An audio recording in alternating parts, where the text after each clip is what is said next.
देव गुरु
जपयो जन अर्जन देव गुरु,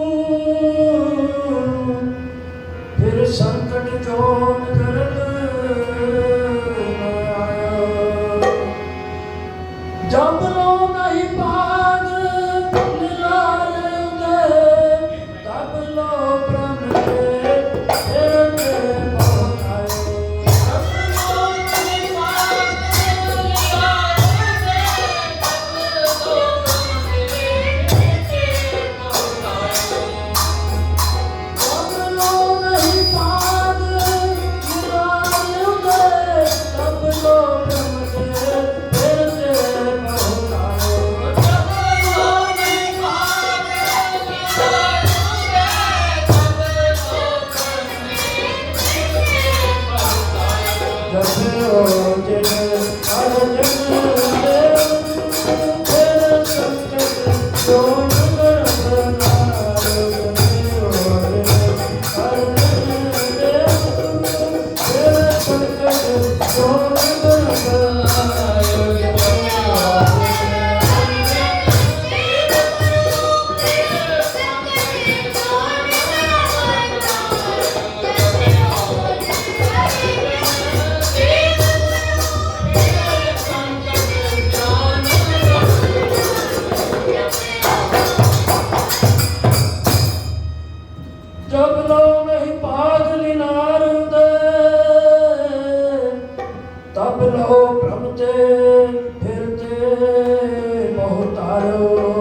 सतगुरों के पुत्र ते पावन दरबार की हाजरियां भरते हुए परम सत्कारयोग सत्संगियो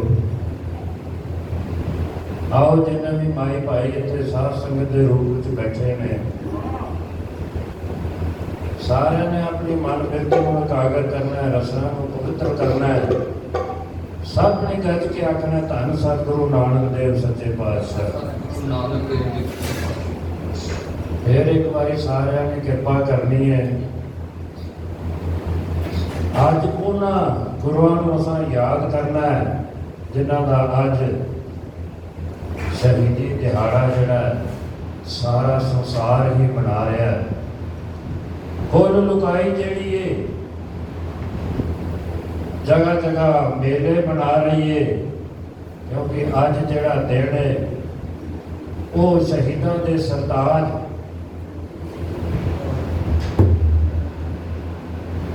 गुरु नानक देव सच्चे पातशाह की पंजवीं जोत काव्य कला के भरपूर काव्य सागर के भरपूर जिन्होंने असी कह सकते हैं, उन्होंने सतगुरां का अज दिहाड़ा शहीदी दिहाड़ा मनाया जा रहा है। तो आओ असी भी सारे उन्होंने सतगुरां को अपने मन हृदय में वसाइए, चरणों से नतमस्तक होइए। सब गज के आके धन सतगुरु अर्जन देव सच्चे पातशाह। आओ हुण उन्होंने सतगुरां को असां याद करना है जिन्हों का प्रकाश पुरब सारा साल असीं मनाउने आ। 206वां प्रकाश पुरब ही चल रहा है, जिहड़ा साल भर ही चलता ही रहना है। आओ उन्होंने सतगुरां को भी अपने मन हृदय में वसाइए, चरणों से नतमस्तक होइए। सब गज के आखिए धन सतगुरु राम सिंह सच्चे पातशाह, जिन्हों का असी 54 साल गद्दी नशीन होके अथाह दर्शन किया, अथाह सुख मिले ने उन्होंने तो सानू ना जाने कितने ही नामधारी पंथ को नामधारी दरबार उन्होंने सुख दिते जोड़े गिनाए नहीं जा सकते। और उन्होंने सतगुरां ने अपने मन हृदय में वसाइए, चरणों से नतमस्तक होइए। सब गज के आखिए धन सतगुरु जगजीत सिंह सच्चे पातशाह। आओ हुण आपां अपने कीते हुए इन्हां कारजां नूं सफल कराउणा है। ये किस तरह सफल होने ने, जदों समय के मालिक की मोहर लगती है ना, जदों समय के सतगुर की मोहर लगती है, उदों फिर सिख का जिहड़ा कारज वो रास हुंदा वेख्या गया, सफल हुंदा वेख्या गया। जदों कारज का सफल हुंदा वेख्या गया तो फिर सिख का जन्म भी वो सफल हुंदा वेख्या गया। आओ उन्होंने सतगुरां नूं अपने मन हृदय में वसाइए, चरणों से नतमस्तक होइए। सब समय के मालिक नूं एक सब गज के एक बारी आखो धन सतगुरु उदय सिंह सच्चे पातशाह। सतगुरु उदय सिंह सच्चे पातशाह की कृपा दे नाल अज का दिन जो साध संगत जुड़ के बैठ के मना रही है शहीदां के सरताज सतगुरु अर्जन देव जी का शहीदी पुरब। भजन बंदगी करन लई साध संगत नितनेम होण दिया, गुरु का हर जस होण दिया, चंगे वड्डे भाग होण तां ये सब कारज जिहड़े ने वो कीते जांदे ने। मनुख नूं हासिल हुंदे ने ये सारे कारज, पर जदों ਉਹ ਮਨੁੱਖ ਜਿਹੜਾ ਸੰਸਾਰਿਕ ਰੁਝੇਵਿਆਂ ਵਿੱਚ ਰੁੱਝਿਆ ਉਧਰ ਆਪਣੇ ਮਨ ਨੂੰ ਲਾ ਕੇ ਬੈਠਾ ਹੁੰਦਾ, ਫਿਰ ਇਹਨਾਂ ਕਾਰਜਾਂ ਵਾਸਤੇ ਸਮਾਂ ਨਹੀਂ ਨਿਕਲਦਾ। ਸੋ ਚੰਗੇ ਵੱਡੇ ਭਾਗ ਸਾਡੇ ਸਾਰਿਆਂ ਦੇ ਨੇ ਜਿਹੜੇ ਇੱਥੇ ਆਣ ਕੇ ਸਤਿਗੁਰੂ ਦੇ ਸੱਚੇ ਪਾਤਸ਼ਾਹ ਜੀ ਦੇ ਹੁਕਮ ਅਨੁਸਾਰ ਅਸੀਂ ਜੁੜ ਕੇ ਨਿਤਨੇਮ ਕਰ ਰਹੇ ਹਾਂ, ਭਜਨ ਬੰਦਗੀ ਹੋ ਰਹੀ ਹੈ ਤੇ ਕੀਰਤਨ ਹੋ ਰਿਹਾ, ਗੁਰੂ ਦਾ ਹਰ ਜਸ ਕੀਤਾ ਗਿਆ, ਕਰਦੇ ਪਏ ਹਾਂ ਅਸੀਂ। ਗੁਰਸਿੱਖੀ ਸਮਾਜ ਵਿੱਚ ਇਹ ਜਿਹੜਾ ਕਰਮ ਹੈ ਸਭ ਤੋਂ ਉੱਤਮ ਕਰਮ ਮੰਨਿਆ ਗਿਆ ਹੈ। ਅੱਜ ਦਾ ਸਮਾਂ ਜਿਹੜਾ ਉਹ ਸਾਰੇ ਸੰਸਾਰ ਵਿੱਚ ਸ਼ਹੀਦਾਂ ਦੇ ਸਰਤਾਜ ਗੁਰੂ ਨਾਨਕ ਦੇਵ ਸੱਚੇ ਪਾਤਸ਼ਾਹ ਦੀ ਪੰਜਵੀਂ ਜੋਤ ਤੇ ਸਿੱਖਾਂ ਦੇ ਪੰਜਵੇਂ ਗੁਰੂ ਅਰਜਨ ਦੇਵ ਸੱਚੇ ਪਾਤਸ਼ਾਹ ਜੀ ਦਾ ਸ਼ਹੀਦੀ ਪੁਰਬ ਅੱਜ ਸਾਰੇ ਸੰਸਾਰ ਭਰ ਵਿੱਚ ਮਨਾਇਆ ਜਾ ਰਿਹਾ ਹੈ। ਜਗ੍ਹਾ ਜਗ੍ਹਾ ਮੇਲੇ ਕਰਾਏ ਜਾਂਦੇ ਨੇ, ਲੰਗਰ ਕਰਾਏ ਜਾਂਦੇ ਨੇ, ਆਪੋ ਆਪਣੇ ਤਰੀਕੇ ਨਾਲ ਜਿਸ ਤਰ੍ਹਾਂ ਸਤਿਗੁਰਾਂ ਨੇ ਮਰਿਆਦਾ ਰੱਖੀ ਹੈ ਇਹਨਾਂ ਮੇਲਿਆਂ ਨੂੰ ਮਨਾਉਣ ਦੀ, ਉਸੇ ਤਰ੍ਹਾਂ ਗੁਰਸਿੱਖ ਮਨਾ ਰਹੇ ਨੇ। ਆਪ ਦੇ ਸਾਹਮਣੇ ਜਿਹੜਾ ਇਹ ਸ਼ਬਦ ਅੱਜ ਰੱਖਿਆ ਹੈ, ਸਤਿਗੁਰੂ ਅਰਜਨ ਦੇਵ ਸੱਚੇ ਪਾਤਸ਼ਾਹ ਜੀ ਦਾ ਜਪਿਓ ਜਿਨ ਅਰਜਨ ਦੇਵ ਗੁਰੂ ਫਿਰ ਸੰਕਟ ਜੋੜ ਗਰਭ ਨਾ ਆਇਓ। ਇਹ ਭੱਟਾ ਨੇ ਸਤਿਗੁਰਾਂ ਦੀ ਸਿਫਤ ਵਿੱਚ ਇਹ ਸ਼ਬਦ ਲਿਖਿਆ ਹੈ, ਕਿਉਂਕਿ ਭੱਟਾ ਨੂੰ ਹੁਕਮ ਹੋ ਗਿਆ ਸੀ ਭਈ ਤੁਸੀਂ ਗੁਰਬਾਣੀ ਜਿਹੜੀ ਵੀ ਬਾਣੀ ਲਿਖੋਗੇ ਤੁਸੀਂ ਉਹਨੂੰ ਗੁਰਬਾਣੀ ਦਾ ਦਰਜਾ ਦਿੱਤਾ ਜਾਵੇਗਾ। ਉਸੇ ਤਰ੍ਹਾਂ ਸਤਿਗੁਰਾਂ ਨੇ ਜਿਹੜੀ ਵੀ ਉਹਨਾਂ ਨੇ ਗੁਰਬਾਣੀ ਜਿਹੜੀ ਬਾਣੀ ਲਿਖੀ ਉਹਨੂੰ ਗੁਰਬਾਣੀ ਦਾ ਦਰਜਾ ਦਿੱਤਾ ਗਿਆ। ਬੜੇ ਪਾਠ ਲਿਖੇ ਨੇ ਭੱਟਾ ਨੇ। ਸੋ ਇਹ ਵੀ ਸ਼ਬਦ ਜਿਹੜਾ ਹੈ ਭੱਟਾ ਦਾ ਲਿਖਿਆ ਸਤਿਗੁਰੂ ਅਰਜਨ ਦੇਵ ਸੱਚੇ ਪਾਤਸ਼ਾਹ ਦੀ ਸਿਫਤ ਕਰਦੇ ਨੇ। कहते ने भी जब लाओ नहीं भाग लिलार उदय तब लाओ भ्रमते फिरते बहुत आयो। भट्ट हुण अपनी दशा नूं बयान करते ने सतगुरां दे सन्मुख भई जदों तक साडे भाग नहीं ना जाके मथे दे,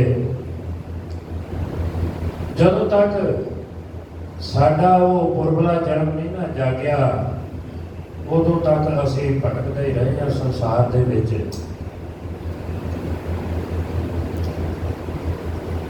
पर जदों सतगुरु अर्जन देव सच्चे पातशाह जी का असां दर्शन किया तां फिर वो जिहड़ी वो भटकना जिहड़ी है वो मिट गई। कहते ने कल घोर समुद्र में बूंदत थे कब हूँ मिट है नहीं रे पछतायो। कलयुग देश कलयुगी समुद्र जिहड़ा इहदे च असीं डुबदे जाण डए सां, क्योंकि कोई आसरा ही नहीं मिलता पिया सी। पछतावा जिहड़ा वो हर वेले दिमाग च बनिया रहिंदा सी। वो पछतावा जिहड़ा जदों सतगुरू अर्जन देव सच्चे पातशाह जी दे दर्शन कीते ने उदों फिर वो पछतावा मिटिया। तत् विचार यह मथुरा जग कारण कौ अवतार बनायो। भट्ट कहते ने भी सच्ची गल तो यह है भी अकाल पुरख ने आप हरि का जिहड़ा रूप धार के वो गुरु अर्जन साहिब सच्चे पातशाह जी को भेजा है तो वो बना के भेजा है। तो फिर जिन्होंने भी इन्हों का नाम जपिया जपिओ जिन अर्जन देव गुरु फिर संकट जोड़ गर्भ ना आयो। फिर भट्टा ने उत्थे कह दिता सी सतगुरां दी हजूरी दे विच ਬਈ ਜਪਿਓ ਜਨ ਅਰਜਨ ਦੇਵ ਗੁਰੂ ਫਿਰ ਸੰਕਟ ਜੋੜ ਗਰਭ ਨਾ ਆਇਓ। ਬਈ ਜਿਨ੍ਹਾਂ ਨੇ ਵੀ ਸਤਿਗੁਰੂ ਅਰਜਨ ਦੇਵ ਜੀ ਦਾ ਨਾਮ ਜਪਿਆ ਉਹ ਫਿਰ 84 ਲੱਖ ਜੂਨ ਤੋਂ ਫਿਰ ਜਿਹੜੇ ਨੇ ਮੁਕਤ ਹੋ ਗਏ ਨੇ। ਉਹ ਫਿਰ ਆਵਾਗਮਨ ਦੇ ਘੇਰ ਚ ਨਹੀਂ ਪਏ। फिर एक जगह पाठ लिखते हैं भट्ट कहते हैं जग और ना यह है महात्म में अवतार उजागर आन कियो। कहते किते भुलेखे च ना रह जियो। बई जग च जेड़ा भी अवतार उजागर होया वो सतगुरु अर्जन देव जी ने सच्चे पातशाह यही हरि का रूप बन के अकाल पुरख ने भेजा। जब भेजा तो फिर की फिर कहते हैं भी तिनके दुख कोटक दूर गए मथुरा जिन अमृत नाम पियो। उन्होंने करोड़ों ही दुख दूर हो गए ने जिन्होंने सतगुरु अर्जन देव सच्चे पातशाह को अमृत का नाम दान लेके पीता। ये पंडित ते मत चुप हो रे मन भेद विभेद ना जान पियो पर तछ हृदय गुरु अर्जन कह और पूर्ण ब्रह्म निवास लियो। भट्ट कहते ने बई ये किते भुलेखे च ना रह जियो तुसी। बई ये गुरु अर्जन देव सच्चे पातशाह होर ने ते कोई अकाल पुरख होर है। वो कहते ने वही हरि का रूप उन्हें ही सतगुरु अर्जन देव सच्चे पातशाह के हिरदे विच निवास किया हुआ है ब्रह्म निवास किया है ते वही हरि का रूप बन के इस संसार के विच आया है। ते एवें भुलेखे च ना रह जाओ। फिर अगे लिखते हैं कहते हैं धरन गगन नव खंड में जोत स्वरूपी रहो पर पन मथुरा कछ भेद नहीं गुरु अर्जन पर तक हर। मथुरा भट्ट कहते हैं गुरु अर्जन सच्चे पातशाह ते वो अकाल पुरख हरि दे विच कोई भेद नहीं किसी तरह का भी भुलेखे च ना रहो। जिन्होंने भी ये नाम जपया वो 84 के गेड़ तो मुक्त हो गए हैं। सो ऐसे सन गुरु अर्जन देव सच्चे पातशाह जिन्होंने संसार से आन के सिक्खी का बड़ा प्रचार किया है बड़ा प्रसार किया है। गुरु नानक देव जी 5वीं जोत सिखा के 5वें गुरु के रूप में गद्दी नसीन होए ने आन के संसार दे विच। बड़ा शांतमई इन्हां दा इतिहास दसिया गया है।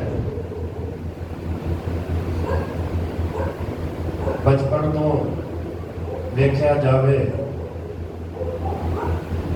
ये बड़े सोहने सुनखने सन क्योंकि सतगुरु जिहड़ा ਉਹਦਾ बचपन भी अलौकिक वेख्या गया है। इन्हां दा जिहड़ा प्रकाश है वो विकास विसाख सुदी 7वीं ते संगत 1920 बिक्रमी भाव 15 अप्रैल 1513 ईस्वी ਨੂੰ सतगुरु रामदास जी ते माता भानी जी के गृह विखे गोबिंदवाल जिला अमृतसर विखे होया। मंगलवार का दिन सी उन्होंने समय जो सच्चे पातशाह इस संसार के विच आए। बचपन च देखा गया भी इन्हों के जोड़े नाना जी सन सतगुरु अमरदास सच्चे पातशाह वो बड़ा प्रेम इन्हों करया करते सन। जदों भी किते वक्त मिलता आन के इन्हों चुकना क्योंकि बड़े सुंदर होंगे सन बड़ा भारा शरीर इन्हों का दसिया गया बड़े सोहने लगते सन। सतगुरु अमरदास सच्चे पातशाह जी को समा जो मिलता तो आन के इन्हों के नाल वो समा बिताते होंगे सन। एक दिन जो सतगुरु अमरदास सच्चे पातशाह आए तो वेख्या बई गुरु अर्जन देव सच्चे पातशाह बाल रूप के रिड़ते रिड़ते वो जड़ा गुरियाई का तख्त सी ना ਉਹਦੇ ਵੱਲ ਭੱਜ ਕੇ ਜਾ ਕੇ ਤੇ ਖੜੇ ਹੋ ਕੇ ਉਹਨੂੰ ਘੁੱਟ ਕੇ ਫੜ ਲਿਆ ਉਹਦੀਆਂ ਬਾਹੀਆਂ। ਸਤਿਗੁਰੂ ਅਮਰਦਾਸ ਸੱਚੇ ਪਾਤਸ਼ਾਹ ਦੇਖਦੇ ਪਏ ਸਨ ਤੇ ਆਣ ਕੇ ਝੱਟ ਉਹਨਾਂ ਨੇ ਚੁੱਕ ਲਿਆ ਤੇ ਆਖਿਆ ਬਈ ਇਹ ਜਿਹੜਾ ਤਖਤ ਹੈ ਨਾ ਇਹ ਤੁਹਾਡੇ ਵਾਸਤੇ ਬਣਾਇਆ ਹੈ, ਤੁਹਾਡੇ ਪਿਓ ਪੁੱਤਰਾਂ ਵਾਸਤੇ ਇਹ ਤਖਤ ਬਣਾਇਆ ਗੁਰਿਆਈ ਦਾ। और तुसी इस योग बनना है। उत्थे बड़े सतगुरु अमरदास सच्चे पातशाह इन्होंने वार दिते ने इन्होंने गुरु अर्जन देव सच्चे पातशाह जी। तो फिर सब तो बड़ा जिहड़ा इन्होंने वो वार दिता है उन्होंने की कहते सन, क्योंकि इन्हों के वो दोते लगते सन। नाने के दोते प्रेम बहुत सी। जदों वेख्या भी मंगलमई सुभाव बनिया दा ते चुक के ते फिर वारी दिंदे गए ने। आते ने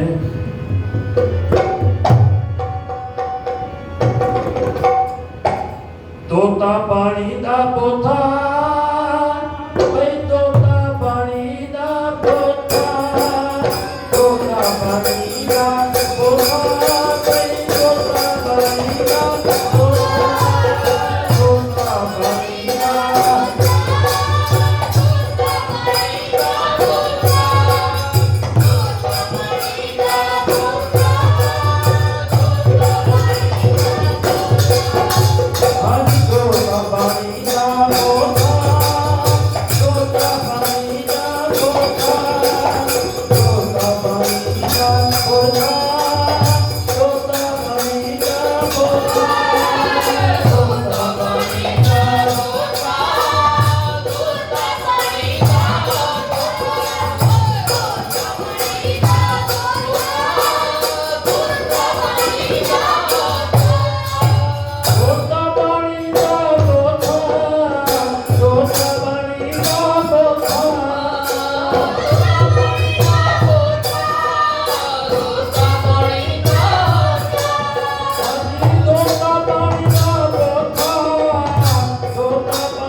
पानी का जहाज बनेगा। ये ऐसा भर देता है आने वाले समय से सतगुरु अमरदास सच्चे पातशाह। सो वो गुरु अर्जन देव सच्चे पातशाह बथेरे उन्होंने समय में वार मिले ने इन्होंने बचपन के समा अगे वधिया जवान होए ने तो फिर इन्हों की छाती जी है वो की गई है। गंगा देवी जी किशन चंद खत्री जड़ा सी फलोर तहसील फलोर ते जिला जलंधर निवासी ते पिंड माओ का रहने वाला सी। ओदी सपुत्री दे नाल इन्हां दा फिर ब्याह होया है। वो गंगा देवी जी अगे जाके माता गंगा के नाम से बड़ी प्रसिद्ध हुए, बड़े मशहूर हुए ने सिख इतिहास में। 1636 के आनंद कारज होया। थोड़ा ही समा अगे बढ़े सन तो 1638 बिक्रमी नूं सतगुरु रामदास सच्चे पातशाह ये संसार आसार तो छड़ के परलोकां नूं चले गए ने। उन्हां समयां दे विच फिर सतगुरु अर्जन देव सच्चे पातशाह हजे 18 साल की इन्हां दी उम्र सी जदों इन्हां नूं गद्दी दे उत्ते बहना पिया। गद्दी ते विराजमान होए ने तां फिर गद्दी दे विराजमान होंदे ही गुरु घर दे विच फिर विरोधतावां शुरू हो गईयां ने। ये जिहड़ियां विरोधतावां गुरु घर दे विच हमेशा ही चलदियां आईयां ने जुगों तो जदों दे भी गुरु साहिबान साडे इन्हां समयां दे विच आए ने। गुरु साहिबान नहीं उन्हां तो पहलां दे सतजुग तो लैके भी ये जिहड़ियां विरोधतावां चलदियां आईयां ने उन्हां समयां 'च, क्योंकि त्रेते दा जे असीं हिसाब देख लईए ते महाराज रामचंद्र जदों आए ते रावण ने विरोधता की उहदी, ते जो द्वापर नूं देखिए तां महाराज कृष्ण जदों आए ते उदों कंस ने विरोधता की। 37 जंग कहते ने महाराज कृष्ण जी नूं लड़ने पए ने उन्हां समयां दे विच, ते जिहदे चों 17 जंग जिहड़े सन वो खाली अकेले जरासंध नाल ही लड़े ने उन्हां ने। ते जे कलयुग दे विच आ गए हैं तो उत्थे भी इहो ही हाल होया भी विरोधता जिहड़ी है वो उहने पिछा नहीं छड्डिया।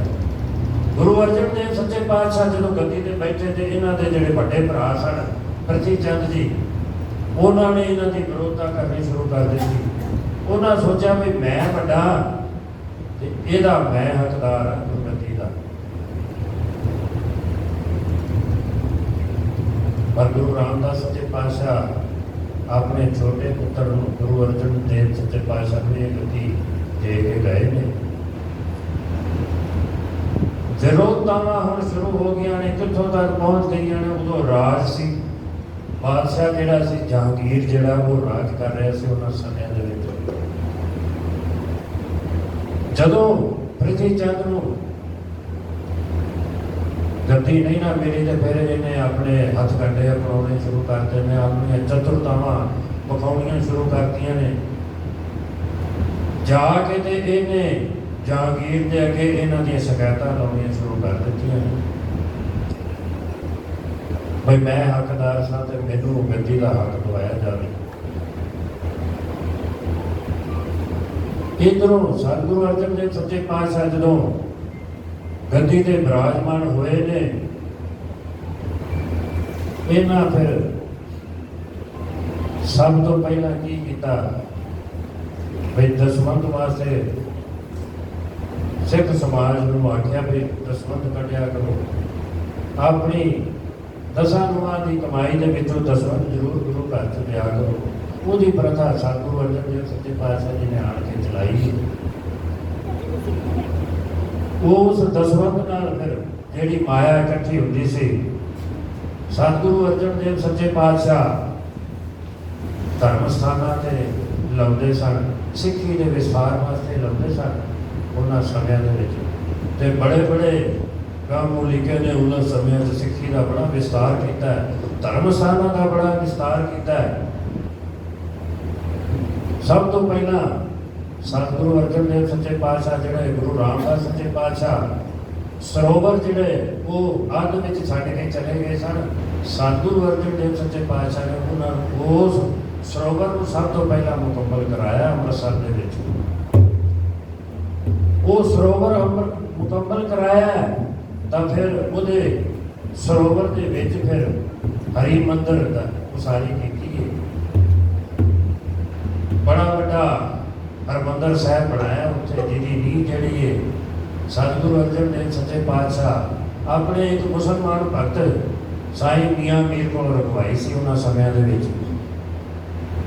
ते उन्हां समयां विच सिखां 'च बड़ी गलियाणता भी आई सी कि एक मुसलमान को इन्हां ने नींह रखाई है, पर सतगुरु जानदा सी भी किहड़ा काम किस तरह करना है।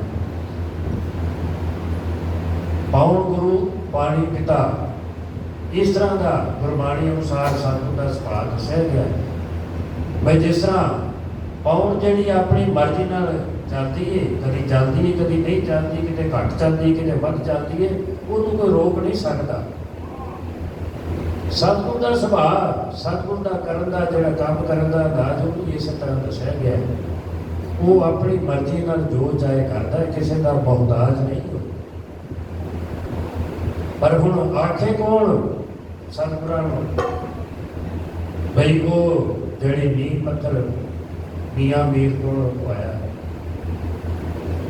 ਚਲੋ ਸਾਰੇ ਚੁੱਪ ਕਰਕੇ ਹਰਿਮੰਦਰ ਦੀ ਉਸਾਰੀ ਹੋ ਗਈ।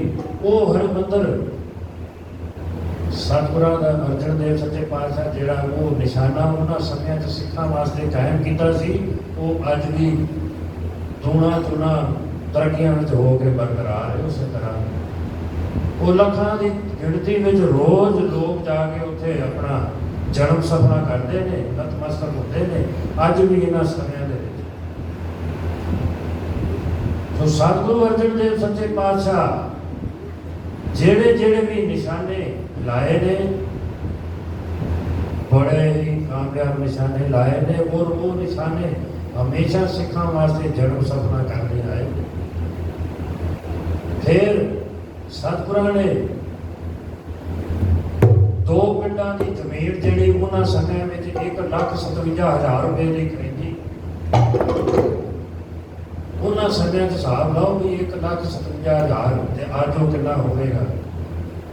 ਉਹਨਾਂ ਸਮਿਆਂ 'ਚ ਸਤਿਗੁਰਾਂ ਉਹ ਰਕਮ ਜਿਹੜੀ ਇਕੱਠੀ ਕਰਕੇ ਤੇ ਫਿਰ ਤਰਨਤਾਰਨ ਸਾਹਿਬ ਜਿਹੜਾ ਉਹ ਬਣਵਾਇਆ, ਬੜਾ ਵੱਡਾ ਤੀਰਥ ਸਥਾਨ ਬਣਾਇਆ, ਬੜਾ ਵੱਡਾ ਸਰੋਵਰ ਬਣਾਇਆ, ਉੱਥੇ ਬੜਾ ਵੱਡਾ ਗੁਰਦੁਆਰਾ ਬਣਾਇਆ। ਅੱਜ ਵੀ ਲੋਕ ਉੱਥੇ ਜਾ ਕੇ ਨਤਮਸਤਕ ਹੁੰਦੇ ਨੇ, ਹਜ਼ਾਰਾਂ ਲੱਖਾਂ ਦੀ ਗਿਣਤੀ 'ਚ ਜਾਂਦੇ ਨੇ ਲੋਕ ਉੱਥੇ। ਫਿਰ ਦੂਸਰਾ ਸਤਿਗੁਰਾਂ ਨੇ ਕਰਤਾਰਪੁਰ ਵਸਾਇਆ, ਉਸ ਤੋਂ ਬਾਅਦ ਬਿਆਸਾ ਤੋਂ ਅੱਗੇ। ਸੋ ਕਹਿਣ ਦਾ ਭਾਵ ਸਤਿਗੁਰਾਂ ਨੇ ਉਹ ਦਸਵੰਧ ਦੀ ਪ੍ਰਥਾ ਚਲਾਈ, ਉਹਦੇ ਤੋਂ ਫਿਰ ਧਰਮ ਸਥਾਨਾਂ ਦਾ ਵਿਸਥਾਰ ਕੀਤਾ, ਸਿੱਖੀ ਦਾ ਵਿਸਥਾਰ ਕੀਤਾ।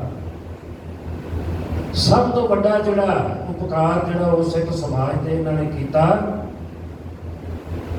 ਉਹ ਜਿਹੜੇ ਪਹਿਲਾਂ 4 ਗੁਰੂ ਸਾਹਿਬਾਂ ਦੀ ਬਾਣੀ ਨੂੰ ਇਕੱਤਰ ਕਰਾਇਆ ਤੇ 5ਵੇਂ ਆਪਣੀ ਬਾਣੀ ਨੂੰ ਨਾਲ ਲੈ ਕੇ ਨਾਲ 15 ਭਗਤਾਂ ਦੀ ਬਾਣੀ ਇਕੱਤਰ ਕੀਤੀ ਏ, 11 ਭੱਟਾਂ ਦੀ ਬਾਣੀ ਇਕੱਤਰ ਕੀਤੀ ਏ, 37 ਹੋਰ ਨਾਲ ਮਹਾਂਪੁਰਸ਼ਾਂ ਦੀ ਗੁਰਬਾਣੀ ਨੂੰ ਇਕੱਤਰ ਕਰਕੇ ਤਾਂ ਫਿਰ ਉਹ ਇੱਕ ਬੀੜ ਸਾਹਿਬ ਦੀ ਰਚਨਾ ਕੀਤੀ ਹੈ, ਜਿਹਦਾ ਹੈਡਿੰਗ ਜਾਂ ਜਿਹਦਾ ਉਹ ਨਾਮ ਉਹਨਾਂ ਸਮਿਆਂ ਵਿੱਚ ਪੋਥੀ ਸਾਹਿਬ ਰੱਖਿਆ ਹੈ।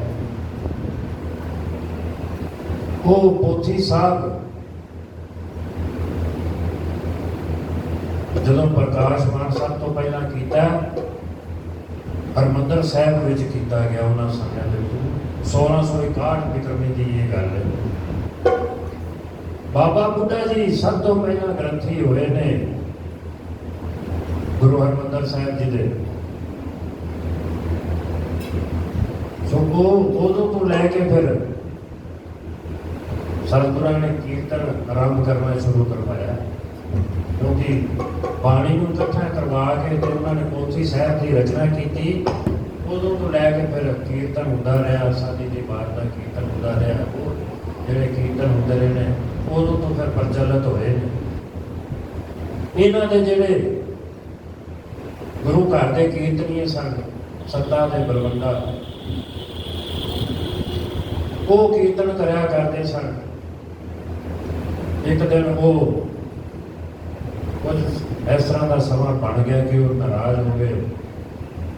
ਨਾਰਾਜ਼ ਹੋ ਕੇ ਤੇ ਆਏ ਨਾ ਕੀਰਤਨ ਕਰਨ, ਕੀਰਤਨ ਕਰਨ ਨਹੀਂ ਆਏ। ਸਤਿਗੁਰਾਂ ਸਿੱਖ ਭੇਜੇ ਵੀ ਜਾਓ ਉਹਨਾਂ ਨੂੰ ਸੱਦ ਕੇ ਲਿਆਓ, ਪਰ ਆਏ ਨਹੀਂ।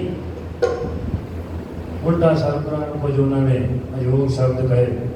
ਸਤਿਗੁਰ ਫਿਰ ਆਪ ਵੀ ਗਏ, ਨਹੀਂ ਆਏ।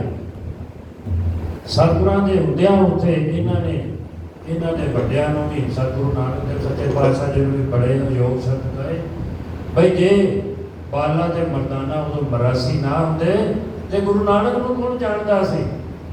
ਅਸੀਂ ਕੀਰਤਨ ਕਰਨੇ ਆ ਤੇ ਤਾਂ ਤੁਹਾਡੀ ਬੁਰਾਈਆਂ ਚੱਲਦੀਆਂ ਨੇ। ਇਸ ਤਰ੍ਹਾਂ ਦੇ ਜਦੋਂ ਸ਼ਬਦ ਜੇ ਸੱਤਾ ਦੇ ਬਲਵੰਡਾ ਨੇ ਗੁਰੂ ਨਾਨਕ ਦੇਵ ਸੱਚੇ ਪਾਤਸ਼ਾਹ ਜੀ ਦੇ ਪ੍ਰਤੀ ਕੀਤੇ, ਸਤਿਗੁਰਾਂ ਨੂੰ ਫਿਰ ਬੜਾ ਗੁੱਸਾ ਚੜਿਆ। ਸਤਿਗੁਰੂ ਅਰਜਨ ਦੇਵ ਸੱਚੇ ਪਾਤਸ਼ਾਹ ਜਿਹੜੇ ਇਹਨਾਂ ਨੂੰ वर देने के मूड च गए सन, उत्थे इन्हों शराब दे के आए भी जाओ कुश्तियो तुम सदा ही कुछ रोग च ग्रस्त रहोगे। वो इस तरह ही होया, समा बनया तो उन्होंने शरीर जिहड़ा कुछ रोग में पै गया। सतगुरु अर्जन देव सच्चे पातशाह वापस आ गए ने, आन के सिखां नूं आखता भी श्रद्धे फड़ लो तुसीं। सिखां नूं फिर उन्होंने राग सिखाना शुरू किया। बाबा बुढ़ा जी वर्गे, भाई गुरदास जी वर्गे सतगुरां ने कीर्तनी बना के रख दिते। उन्होंने समय के यही राग करया करते सन। मरदंग नूं कट के ते सतगुरां ने फिर तबले की सेव दी उन्होंने समय के। इस तो पहले तबले के कीर्तन नहीं सी हुंदा, ढोलकी ते कीर्तन हुंदा सी, मरदंग के कीर्तन हुंदा सी, पखावज बजदी सी, पर तबले का किते जिक्र इतिहासां विच नहीं आया। तबले ते जिहड़ा कीर्तन होना शुरू होया वो सतगुरु अर्जन देव सच्चे पातशाह जी के समय तो होना शुरू होया। फिर इन्होंने गुरबाणी की फिर प्रसार करना शुरू किया। एक होर फिर सतगुरु अर्जन देव सच्चे पातशाह गुरबाणी की रचना की है, जिसका नाम आया सुखमणि साहब।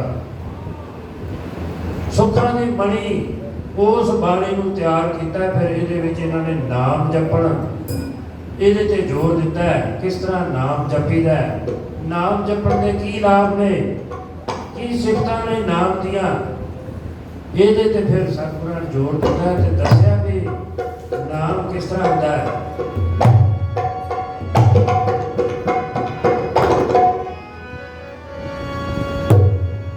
चंदन चंदना सदरुत मूल न मिटही का।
शीतल थिवे नानका जपंगड़ो हर नाम।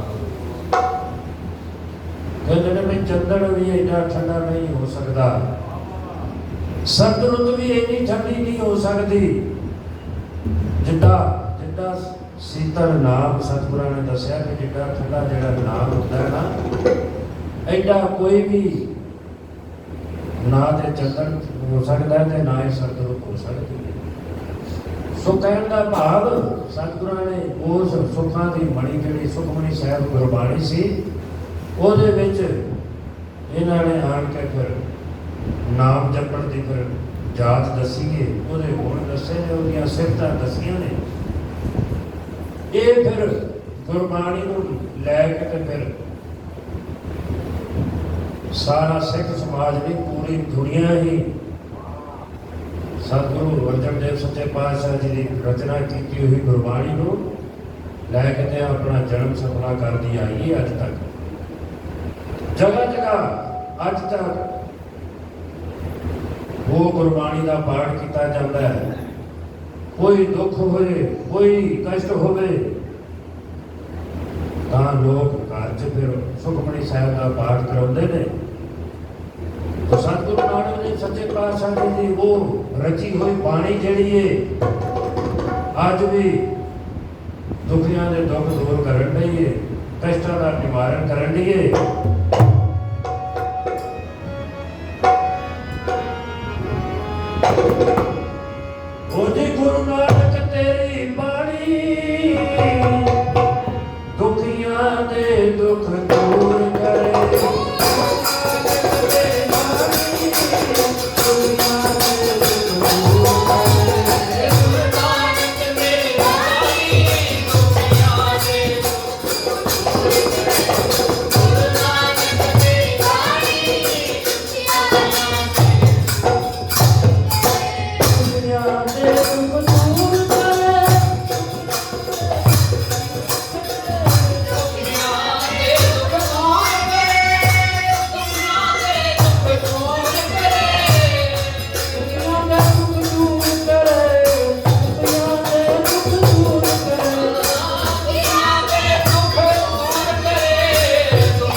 ਬਾਣੀ ਜਿਹੜੀ ਅੱਜ ਵੀ ਲੋਕ ਘਰ ਘਰ ਜਿਹੜੇ ਉਹ ਸੁਖਮਨੀ ਸਾਹਿਬ ਦਾ ਪਾਠ ਕਰਾਉਂਦੇ ਨੇ, ਆਦਿ ਸ੍ਰੀ ਗ੍ਰੰਥ ਸਾਹਿਬ ਜੀ ਦਾ ਪਾਠ ਕਰਾਉਂਦੇ ਨੇ। ਸੋ ਇੱਧਰੋਂ ਇਸ ਤਰ੍ਹਾਂ ਗੁਰਬਾਣੀ ਦਾ, ਸਿੱਖੀ ਦਾ ਪ੍ਰਚਾਰ ਕੀਤਾ ਜਾਣ ਰਿਹਾ ਸੀ। ਉਧਰ ਜਿਹੜੇ ਇਹਨਾਂ ਦੇ ਵਿਰੋਧੀ ਧਿਰਾਂ ਸੀ, ਇੱਕ ਤੇ ਇਹਨਾਂ ਦਾ ਵੱਡਾ ਭਰਾ ਸੀ ਪ੍ਰਿਥੀ ਚੰਦ, ਜਿਹੜਾ ਗੱਦੀ ਨੂੰ ਲੈ ਕੇ ਬੜਾ ਪਰੇਸ਼ਾਨ ਸੀ। ਇੱਕ ਰਾਜਾ ਮਹਾਰਾਜਾ ਜਿਹੜਾ ਬਾਦਸ਼ਾਹ ਜਹਾਂਗੀਰ ਸੀ, ਉਹਦਾ ਦੀਵਾਨ ਸੀ ਚੰਦੂ ਲਾਲ, ਉਹ ਵੀ ਬੜਾ ਇਹਨਾਂ ਦੇ ਵਿਰੋਧ ਵਿੱਚ ਸੀ, ਕਿਉਂਕਿ ਉਹਦੀ ਲੜਕੀ ਦਾ ਜਿਹੜਾ ਵਿਆਹ ਸੀ ਉਹ ਗੁਰੂ ਹਰਗੋਬਿੰਦ ਸੱਚੇ ਪਾਤਸ਼ਾਹ ਜੀ ਦੇ ਨਾਲ ਨਿਯਤ ਹੋਇਆ ਸੀ, ਸਤਿਗੁਰੂ ਅਰਜਨ ਦੇਵ ਸੱਚੇ ਪਾਤਸ਼ਾਹ ਜੀ ਦੇ ਸਾਹਿਬਜ਼ਾਦਿਆਂ ਨਾਲ। ਪਰ ਉਹ ਜਹਾਂਗੀਰ ਦਾ ਜਿਹੜਾ ਦੀਵਾਨ ਸੀ ਚੰਦੂ ਲਾਲ, ਉਹਨੂੰ ਜਦੋਂ ਪਤਾ ਲੱਗਾ ਵੀ ਇਹਨਾਂ ਨੇ ਨਿਯਤ ਕਰ ਦਿੱਤਾ ਇਹ ਵਿਆਹ, ਤਾਂ ਫਿਰ ਉਹ ਬੜਾ ਬਹੁਤ ਦੁਖੀ ਹੋਇਆ। ਦੁਖੀ ਕੀ ਹੋਇਆ, ਉਹ ਤੇ ਇਸ ਤਰ੍ਹਾਂ ਦੀਆਂ ਗੱਲਾਂ ਕਰਨ ਲੱਗ ਪਿਆ। ਉਹਨਾਂ ਨੂੰ ਜਾ ਕੇ ਜਿਨ੍ਹਾਂ ਨੇ ਇਹ ਵਿਆਹ ਨਿਸ਼ਚਿਤ ਕੀਤਾ ਸੀ, ਬਈ ਤੁਸਾਂ ਤੇ ਚੁਬਾਰੇ ਵਾਲੀ ਜਿਹੜੀ ਉਹ ਇੱਟ ਵੇ ਨਾ, ਉਹ ਮੋਰੀ ਦੇ ਵਿੱਚ ਲਾਤੀ ਹੈ। ਭਾਵ ਆਪਣੇ ਆਪ ਨੂੰ ਉਹਨੇ ਉੱਚਾ ਦਰਸਾਇਆ ਤੇ ਸਤਿਗੁਰਾਂ ਨੂੰ ਉਹਨੇ ਨੀਵਾਂ ਕਰਕੇ ਉਹਨਾਂ ਸਮਿਆਂ 'ਚ ਦੱਸਿਆ। ਸਿੱਖਾਂ ਨੂੰ ਜਦੋਂ ਪਤਾ ਲੱਗਾ ਨਾ ਬਈ ਚੰਦੂ ਇਸ ਤਰ੍ਹਾਂ ਦੀਆਂ ਗੱਲਾਂ ਕਰਦਾ, ਤੇ ਫਿਰ ਸਾਧ ਸੰਗਤ ਨੇ ਇਕੱਠੇ ਹੋ ਕੇ ਸਤਿਗੁਰਾਂ ਅੱਗੇ ਅਰਜ਼ ਕੀਤੀ ਕਿ ਸੱਚੇ ਪਾਤਸ਼ਾਹ ਉਹ ਬੜਾ ਵੱਡੀ ਹੈ, ਉਹ ਤੇ ਇਸ ਤਰ੍ਹਾਂ ਦੀਆਂ ਗੱਲਾਂ ਕਰਦਾ, ਆਪਣੇ ਆਪ ਨੂੰ ਬੜਾ ਉੱਚਾ ਦਿਖਾਉਂਦਾ ਪਿਆ ਤੇ ਗੁਰੂ ਘਰ ਨੂੰ ਨੀਵਾਂ ਕਰਦਾ ਪਿਆ, ਤੇ ਇਹ ਰਿਸ਼ਤਾ ਜਿਹੜਾ ਇਹ ਮਨਜ਼ੂਰ ਨਹੀਂ ਹੈ। ਸੰਗਤ ਨੇ ਇਸ ਤਰ੍ਹਾਂ ਦਾ ਉੱਥੇ ਮਤਾ ਪਾਸ ਕੀਤਾ। ਸਤਿਗੁਰਾਂ ਵੀ ਉਹਨਾਂ ਦੇ ਹਾਂ ਦੇ ਵਿੱਚ ਹਾਂ ਮਿਲਾਤੀ ਕਿ ਚਲੋ ਠੀਕ ਹੈ, ਜਿਸ ਤਰ੍ਹਾਂ ਤੁਸੀਂ ਕਹਿੰਦੇ ਹੋ ਠੀਕ ਹੈ। ਜਦੋਂ ਇਸ ਗੱਲ ਦਾ ਪਤਾ ਫਿਰ ਹੁਣ ਚੰਦੂ ਨੂੰ ਲੱਗਾ ਵੀ ਮੇਰਾ ਉੱਧਰ ਵਿਰੋਧ ਹੋਣਾ ਸ਼ੁਰੂ ਹੋ ਗਿਆ, ਫਿਰ ਉਹ ਬਹੁਤਾ ਪਰੇਸ਼ਾਨ ਹੋ ਗਿਆ। ਸੋ ਇਸ ਗੱਲ ਨੂੰ ਲੈ ਕੇ ਉਹਦੀ ਵਿਰੋਧਤਾ ਚੱਲਦੀ ਸੀ, ਕਿਉਂਕਿ ਉਹਦੀ ਲੜਕੀ ਦਾ ਸਤਿਗੁਰਾਂ ਨੇ ਫਿਰ ਉਹ ਰਿਸ਼ਤਾ ਠੁਕਰਾ ਦਿੱਤਾ ਸੀ ਗੁਰੂ ਹਰਗੋਬਿੰਦ ਸੱਚੇ ਪਾਤਸ਼ਾਹ ਜੀ ਦੇ ਵਾਸਤੇ। ਇਸ ਗੱਲ ਨੂੰ ਲੈ ਕੇ ਤੇ ਇਹ ਦੋਨੋਂ ਵਿਰੋਧੀ ਧਿਰੇ ਜਿਹੜੇ ਨੇ, ਜਹਾਂਗੀਰ ਬਾਦਸ਼ਾਹ ਸੀ, ਉਹ ਤਾਕਤ ਸੀ ਉਹਦੇ ਕੋਲ ਸਮੇਂ ਦੀ, ਤੇ ਇਹ ਸੋਚਦੇ ਸਨ ਵੀ ਸਾਡੇ ਕੋਲ ਵੀ ਉਨੀ ਤਾਕਤ ਹੈ।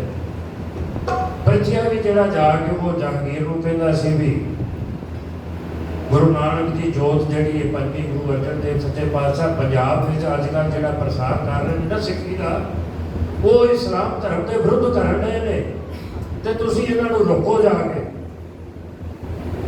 ਤੇ ਨਾਲ ਮੈਨੂੰ ਗੱਦੀ ਜਿਹੜੀ ਉਹ ਮੈਨੂੰ ਦਬਾਓ। ਗੱਲ ਤੇ ਸਾਰੀ ਗੱਦੀ ਨੂੰ ਲੈ ਕੇ ਸੀ। ਤੇ ਉਧਰੋਂ ਚੰਦੂ ਵੀ ਬੜਾ ਪਰੇਸ਼ਾਨ ਸੀ। ਸੋ ਇਹਨਾਂ ਦਾ ਇਸ ਤਰ੍ਹਾਂ ਦੀ ਵਿਰੋਧਤਾ ਹੁੰਦੀ ਰਹੀ ਉਹਨਾਂ ਸਮਿਆਂ ਦੇ ਵਿੱਚ।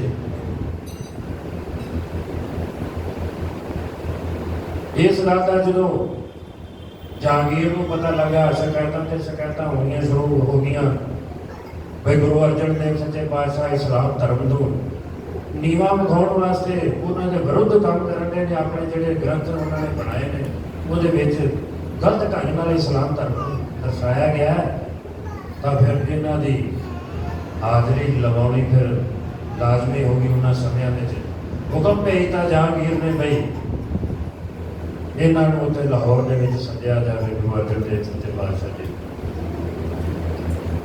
ਸਤਿਗੁਰਾਂ ਨੂੰ ਉੱਥੇ ਸੱਦਿਆ ਗਿਆ। ਇੱਧਰੋਂ ਚੰਦੂ ਨੂੰ ਲੈ ਕੇ ਤਾਂ ਜਹਾਂਗੀਰ ਜਿਹੜਾ ਸੀ ਉਹ ਵੀ ਲਾਹੌਰ ਪਹੁੰਚਿਆ। ਉਹਨਾਂ ਸਮਿਆਂ ਦੇ ਵਿੱਚ ਇੱਕ ਜਹਾਂਗੀਰ ਦਾ ਪੁੱਤਰ ਸੀ ਖੁਸਰੋ, ਉਹਨੇ ਵੀ ਬਗਾਵਤ ਕਰ ਦਿੱਤੀ ਸੀ ਉਹਨਾਂ ਸਮਿਆਂ 'ਚ, ਤੇ ਉਹ ਵੀ ਘਰੋਂ ਭੱਜ ਗਿਆ ਸੀ ਬਗਾਵਤ ਤੇ ਇਹਦੇ ਮਗਰ ਫੌਜ ਲਾਤੀ ਸੀ ਜਹਾਂਗੀਰ ਨੇ। ਇਹ ਫਿਰ ਅੰਮ੍ਰਿਤਸਰ ਹੁੰਦਾ ਹੋਇਆ ਉੱਥੇ ਹਰਿਮੰਦਰ ਸਾਹਿਬ ਦੇ ਦਰਸ਼ਨ ਇਹਨੇ ਕੀਤੇ ਨੇ। ਉੱਥੇ ਇਤਿਹਾਸ ਲਿਖਿਆ ਵੀ ਉੱਥੇ ਲੰਗਰ ਵੀ ਛਕ ਕੇ ਗਿਆ, ਸਤਿਗੁਰਾਂ ਦੇ ਦਰਸ਼ਨ ਕਰਕੇ ਗਿਆ, ਤਾਂ ਫਿਰ ਅੱਗੇ ਲਾਹੌਰ ਚਲੇ ਗਿਆ। ਉੱਥੇ ਜਾ ਕੇ ਫਿਰ ਉਸ ਤੋਂ ਅੱਗੇ ਵਜ਼ੀਰਾਬਾਦ ਜਾ ਕੇ ਕਹਿੰਦੇ ਨੇ ਫੜਿਆ ਗਿਆ, ਇਹਨੂੰ ਵੀ ਫਿਰ ਫੜ ਕੇ ਲਿਆਂਦਾ ਵਾਪਸ। ਸੋ ਸਤਿਗੁਰਾਂ ਦੀ ਹਾਜ਼ਰੀ ਲਾਹੌਰ ਉੱਥੇ ਫਿਰ ਜਹਾਂਗੀਰ ਬਾਦਸ਼ਾਹ ਅੱਗੇ ਲਵਾਈ ਗਈ ਹੈ। ਜਹਾਂਗੀਰ ਨੇ ਫਿਰ ਉਹਨਾਂ ਸਮਿਆਂ ਵਿੱਚ ਸਤਿਗੁਰਾਂ ਨੂੰ ਆਖਿਆ ਵੀ ਤੁਸੀਂ ਜਿਹੜਾ ਇਸਲਾਮ ਧਰਮ ਦਾ ਗਲਤ ਤਰੀਕੇ ਨਾਲ ਪ੍ਰਚਾਰ ਕਰ ਰਹੇ ਹੋ, ਤੁਸੀਂ ਜਿਹੜਾ ਗ੍ਰੰਥ ਬਣਾਇਆ ਹੈ ਇਹਨੂੰ ਉੱਥੋਂ ਹਟਾਓ ਆਪਣੇ ਗ੍ਰੰਥ ਵਿੱਚੋਂ, ਤੇ ਨਾਲੇ ਤੁਹਾਨੂੰ ਡਰ ਲੱਗਦਾ ਹੈ, ਡੰਨ ਲਗਾਇਆ ਜਾਣ ਡਿਆ 2.5 ਲੱਖ ਰੁਪਇਆ ਉਹਨਾਂ ਸਮਿਆਂ ਵਿੱਚ ਡੰਨ ਲਾਇਆ ਸਤਿਗੁਰੂ ਅਰਜਨ ਦੇਵ ਸੱਚੇ ਪਾਤਸ਼ਾਹ ਨੇ, ਜਹਾਂਗੀਰ ਬਾਦਸ਼ਾਹ ਨੇ। ਉਹ ਇਸ ਕਰਕੇ ਲਾਇਆ ਵੀ ਤੁਸੀਂ ਉਹ ਖੁਸਰੋ ਜਿਹੜਾ ਸੀ ਉਹਦੀ ਬਗਾਵਤ ਕਰਕੇ ਗਿਆ ਸੀ ਤੇ ਤੁਸੀਂ ਉਹਦੀ ਮਦਦ ਕੀਤੀ ਹੈ, ਉਹਨੂੰ ਲੰਗਰ ਵੀ ਛਕਾਇਆ ਹੈ, ਉਹਨੂੰ ਵਰ ਵੀ ਦਿੱਤੇ ਨੇ ਤੁਸੀਂ ਤੇ ਇਹ ਨਹੀਂ ਕਰਨੇ ਚਾਹੀਦੇ ਤੁਹਾਨੂੰ। ਤੇ 2.5 ਲੱਖ ਰੁਪਏ ਡੰਨ ਲਾਇਆ ਉਹਨਾਂ ਸਮਿਆਂ ਦੇ ਵਿੱਚ, ਇਹ ਵੀ ਦਿਓ। ਸਤਿਗੁਰੂ ਆਖਿਆ ਬਈ ਜਿਹੜੀ ਤੇ ਗੁਰਬਾਣੀ ਦੀ ਗੱਲ ਹੈ ਨਾ, ਉਹ ਤੇ ਗੁਰਬਾਣੀ ਜਿਹੜੀ ਹੈ ਸਤਿਗੁਰੂ ਨਾਨਕ ਦੇਵ ਸੱਚੇ ਪਾਤਸ਼ਾਹ ਦੀ ਲਿਖੀ ਹੋਈ ਧੁਰੋਂ ਗੁਰਬਾਣੀ ਆਈ ਹੈ। ਉਹਦੇ 'ਚ ਨਾ ਤੇ ਕੋਈ ਇਸਲਾਮ ਦੇ ਬਾਰੇ ਕੋਈ ਵਿਰੋਧ ਦਿੱਤਾ ਗਿਆ ਤੇ ਨਾ ਹੀ ਕੋਈ ਦਰਸਾਇਆ ਗਿਆ। ਉਸ ਬਾਣੀ ਦੇ ਵਿੱਚ ਬਿਲਕੁਲ ਕੋਈ ਫੇਰ ਨਹੀਂ ਹੋਣਾ, ਉਹ ਜਿਸ ਤਰ੍ਹਾਂ ਦੀ ਹੈਗੀ ਹੈ ਉਸੇ ਤਰ੍ਹਾਂ ਹੀ ਰਹਿਣੀ ਹੈ। ਤੇ ਦੂਸਰੀ ਗੱਲ ਇਹ ਹੈ ਵੀ ਜਿਹੜਾ 2.5 ਲੱਖ ਤੂੰ ਡੰਨ ਲਾਉਣ ਡਿਆ, ਗੁਰੂ ਘਰ ਦੀ ਜਿਹੜੀ ਮਾਇਆ ਹੈ ਨਾ, ਉਹ ਤੇ ਗਰੀਬਾਂ ਨੂੰ ਉੱਚੀਆਂ ਕਰਨ ਵਾਸਤੇ ਹੈ। ਗੁਰੂ ਘਰ ਦੀ ਮਾਇਆ ਜਿਹੜੀ ਹੈ ਉਹ ਸਰਕਾਰਾਂ ਦੀਆਂ ਜਾਂ ਰਾਜਸੀ ਮਹਿਲਾਂ ਦੀਆਂ ਇਹਨਾਂ ਦੇ ਖਜ਼ਾਨੇ ਭਰਨ ਵਾਸਤੇ ਨਹੀਂ ਇਹ ਮਾਇਆ ਦਿੱਤੀ ਜਾਂਦੀ। ਸੋ ਸਤਿਗੁਰਾਂ ਨੇ ਕਹਿਣ ਦਾ ਭਾਵ ਦੋਨੇ ਉਹਦੀਆਂ ਮੰਗਾਂ ਜਿਹੜੀਆਂ ਨੇ ਉਹ ਠੁਕਰਾਤੀਆਂ ਉਹਨਾਂ ਸਮਿਆਂ ਦੇ ਵਿੱਚ, ਠੁਕਰਾਤੀਆਂ। ਤੇ ਫਿਰ ਹੁਣ ਜਹਾਂਗੀਰ ਜਿਹੜਾ ਉਹ ਵੀ ਰਾਜਾ ਸੀ ਆਖਰ, ਉਹ ਵੀ ਗੁੱਸੇ 'ਚ ਹੋ ਗਿਆ ਤੇ ਉਹਨੇ ਫਿਰ ਇੱਧਰੋਂ ਜਿਹੜਾ ਚੰਦੂ ਸੀ ਉਹਨੇ ਵੇਖਿਆ ਬਈ ਇਹ ਹੁਣ ਮਸਲਾ ਜਿਹੜਾ ਹੁਣ ਮਹਾਰਾਜ ਦੇ ਹੱਥ 'ਚ ਨਹੀਂ ਰਿਹਾ ਜਹਾਂਗੀਰ ਦੇ। ਇਹਨੇ ਜਾ ਕੇ ਜਹਾਂਗੀਰ ਨੂੰ ਆਖਿਆ ਬਈ ਤੁਸੀਂ ਇਹ ਜਿਹੜਾ ਮਸਲਾ ਹੈ ਨਾ 2.5 ਲੱਖ ਰੁਪਇਆ ਮੈਂ ਦੇ ਦੇਣਾ ਤੇ ਤੁਸੀਂ ਇਹ ਕੇਸ ਜਿਹੜਾ ਮੈਨੂੰ ਦੇ ਦਿਓ, ਮੈਂ ਆਪੇ ਇਹਨੂੰ ਹੈਂਡਲ ਕਰ ਲਾਂਗਾ। ਚੰਦੂ ਲਾਲ ਜਿਹੜਾ ਜਵਾਨ ਸੀ ਉਹਨੇ ਬਾਦਸ਼ਾਹ ਜਹਾਂਗੀਰ ਕੋਲੋਂ ਮੁੱਲ ਇਹ ਕੇਸ ਲਿਆ 2.5 ਲੱਖ ਰੁਪਇਆ ਦੇ ਕੇ, ਕਿਉਂਕਿ ਇਹਦੀ ਦੁਸ਼ਮਣੀ ਸੀ ਇਹਨਾਂ ਦੇ ਨਾਲ। ਇਹ ਫਿਰ ਆਣ ਕੇ ਤੇ ਹੁਣ ਉਧਰੋਂ ਜਹਾਂਗੀਰ ਜਿਹੜਾ ਸੀ ਉਹ ਦਿੱਲੀ ਨੂੰ ਆ ਗਿਆ। ਇਹਨੇ ਫਿਰ ਸੱਦ ਲਿਆ ਸਤਿਗੁਰੂ ਅਰਜਨ ਦੇਵ ਸੱਚੇ ਪਾਤਸ਼ਾਹ ਜੀ ਨੂੰ, ਆਖਿਆ ਫਿਰ ਭਾਈ ਤੁਸੀਂ ਸਿੱਧੇ ਹੋ ਕੇ ਉਹ ਜਿਹੜਾ ਰਿਸ਼ਤਾ ਮਨਜ਼ੂਰ ਕਰ ਲਓ, ਨਹੀਂ ਤੇ ਬੜੀ ਸਜ਼ਾ ਦਿੱਤੀ ਜਾਏਗੀ, ਕਿਉਂਕਿ ਇਹ ਜਿਹੜਾ ਹੁਣ ਸਾਰਾ ਕੇਸ ਮੈਂ ਹੈਂਡਲ ਕਰਨਾ ਹੈ। ਸਤਿਗੁਰੂ ਨੇ ਆਖਿਆ ਬਈ ਉਹ ਰਿਸ਼ਤਾ ਤੇ ਹੋਰ ਵੀ ਕਿਤੇ ਹੋ ਸਕਦਾ ਹੈ, ਉਹ ਜਿਹੜੇ ਵਚਨ ਕੀਤਾ ਹੋਇਆ ਉਹ ਦੁਬਾਰਾ ਨਹੀਂ ਮੁੜ ਵਾਪਸ ਹੋਣਾ। ਸਜ਼ਾ ਤੋਂ ਭਾਵੇਂ ਜਿਹੜੀ ਮੁਕਰਰ ਕਰਨੀ ਹੈ ਕਰ ਲੈ, ਉਹਦੀ ਕੋਈ ਪਰਵਾਹ ਨਹੀਂ। ਇਹ ਹੁਣ ਕਹਿੰਦਾ ਸੀ ਕਿ ਤੁਹਾਨੂੰ ਮੰਨਣਾ ਪਏਗਾ, ਮੈਂ ਮਨਾਵਾਂਗਾ ਹਰ ਹਾਲਤ 'ਚ, ਕਿਉਂਕਿ ਮੇਰੇ ਕੋਲ ਤਾਕਤ ਹੈ, ਮੈਂ ਦੀਵਾਨ ਹਾਂ ਇਸ ਜਹਾਂਗੀਰ ਬਾਦਸ਼ਾਹ ਦਾ। ਬੜਾ ਹੰਕਾਰੀ ਸੀ ਨਾ, ਉਹਨੇ ਕੀ ਕੀਤਾ, ਇਹਨਾਂ ਨੂੰ ਬਿਠਾ ਕੇ ਨਾ ਤੇ ਇਹਨਾਂ ਦੇ ਸਿਰ ਤੇ ਫਿਰ ਉਹ ਸਜ਼ਾ ਜਿਹੜੀ ਉਹ ਦਿਵਾਉਣੀ ਸ਼ੁਰੂ ਕਰ ਦਿੱਤੀ। ਭਾਵ ਰੇਤ ਜਿਹੜੀ ਸੀ ਉਹ ਸਿਰ ਤੇ ਪਾਉਣੀ ਸ਼ੁਰੂ ਕਰ ਦਿੱਤੀ ਉਹਨਾਂ ਸਮਿਆਂ ਦੇ ਵਿੱਚ। ਜੇਠ ਦੀ ਏਕਮ ਦਾ ਦਿਨ ਸੀ ਉਹਨਾਂ ਸਮਿਆਂ ਦੇ ਵਿੱਚ, ਜਦੋਂ ਸੱਚੇ ਪਾਤਸ਼ਾਹ ਇਹਨਾਂ ਨੂੰ ਮਿਲੇ ਤੇ ਜੇਠ ਸੁਦੀ ਦੂਸਰੀ ਜਿਹੜੀ ਸੀ ਉਹਦੇ ਤੇ ਇਹਨੇ ਸਜ਼ਾ ਮੁਕਰਰ ਕਰ ਦਿੱਤੀ ਬਈ ਸਿਰ ਤੇ ਰੇਤ ਪਾਉਣੀ ਸ਼ੁਰੂ ਕਰਤੀ ਉਹਨਾਂ ਸਮਿਆਂ ਦੇ ਵਿੱਚ। ਸਤਿਗੁਰੂ ਅਰਜਨ ਦੇਵ ਸੱਚੇ ਪਾਤਸ਼ਾਹ ਜਿਹੜੇ ਨਾਮ ਦੇ ਰਸੀਏ ਸਨ, ਕਿਉਂਕਿ ਉਹਨਾਂ ਪਹਿਲਾਂ ਹੀ ਆਪਣੀਆਂ ਗੁਰਬਾਣੀਆਂ 'ਚ ਲਿਖਦਾ ਹੈ ਕਿ ਚੰਦਨ ਚੰਦਨਾ ਸਰਦ ਰੁੱਤ ਮੋਨਾ ਮਿਟ ਹੀ ਧਾਮ ਸੀਤਲ ਜਿਵੇਂ ਨਾਮ ਦਾ ਜਪੰਦਰੋਂ ਹਰ ਨਾਮ। ਬਈ ਏਡਾ ਠੰਡਾ ਜਿਹੜਾ ਨਾਂ ਤੇ ਉਹ ਸਰਦ ਰੁੱਤੇ ਦੇ ਨਾਂ ਹੀ ਚੰਦਨ ਹੈ, ਜਿੱਡਾ ਠੰਡਾ ਨਾਮ ਦੱਸਿਆ ਗਿਆ ਗੁਰਬਾਣੀ ਦੇ ਵਿੱਚ। ਜਿਹਨੇ ਇਹ ਨਾਮ ਜਪਿਆ ਉਹਨੂੰ ਫਿਰ ਕਿਸੇ ਤਰ੍ਹਾਂ ਦਾ ਕੋਈ ਦੁੱਖ ਦਲਿੱਦਰ ਕੋਈ ਸੇਧ ਨਹੀਂ ਲੱਗ ਸਕਦਾ। ਸਤਿਗੁਰਾਂ ਨੇ ਅਰਦਾਸ ਕੀਤੀ